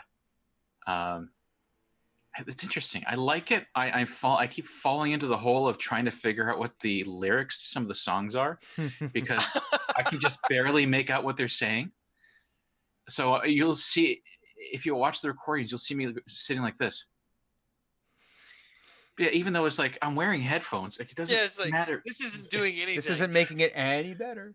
No, and then I'm just like, yeah, I can't quite make. I hear a couple of words, and I start looking it up, and I spend like 10 minutes looking up the songs and not finding them. Ah. It's great. Well, actually, so here's a question. Being that this is set in kind of like a Norse type situation, there, do you have any kind of like, do you feel like any kind of like cultural attachment to that? Massive amounts. Really? The characters are all dressed up like Dad. well, classic Norse characters, like the pants, the shirts, everything. It's like that's what Norse people wore, just like clothes. The music in the background is all in Icelandic. You hear the It's characters so shouting. pretty. It's nice, yeah. You hear the characters shouting at each other in Icelandic. Only the narration is in English. Mm-hmm. But there's 12 other languages. Ironically, even though in-game sounds and music are in Icelandic, you can't switch to Icelandic for the narration and the other Jesus. stuff. It's not one of the language They options. never man. There's only- localized it. Oh. there's only 300,000 people who speak it in a localized fashion, but why would they? Also, there's something about the art, the way they do the trees, that reminds me of like 1950s/1960s Disney concept art for the movies that Mhm. the cartoon movies that they did. Like the trees are all drawn in a particular way, and basically the nature is drawn in a particular way, the plants and things like that. And It's very Don Bluth it's not quite Don Bluth. or Rankin Characters Bass.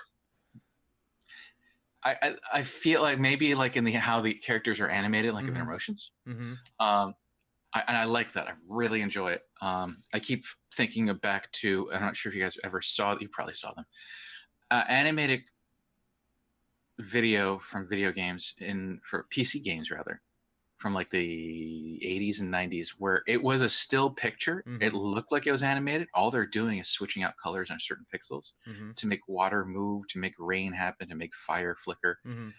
And I know they're not doing that with this, but I would love to see that done because it would be very pretty. Mm-hmm. It is a very beautiful game. It's a very beautiful game. And I liked it. but it didn't dawn on me why you couldn't really level anyone up. Like you couldn't grind level. You can't grind levels in the game No, No. the game is actually because it's like hanging out. you never want to be going into it. You never want to go into a battle being like, I got this. Every battle should be like, Jesus Christ, if I die, everyone I'm with dies. Yeah. Don't die.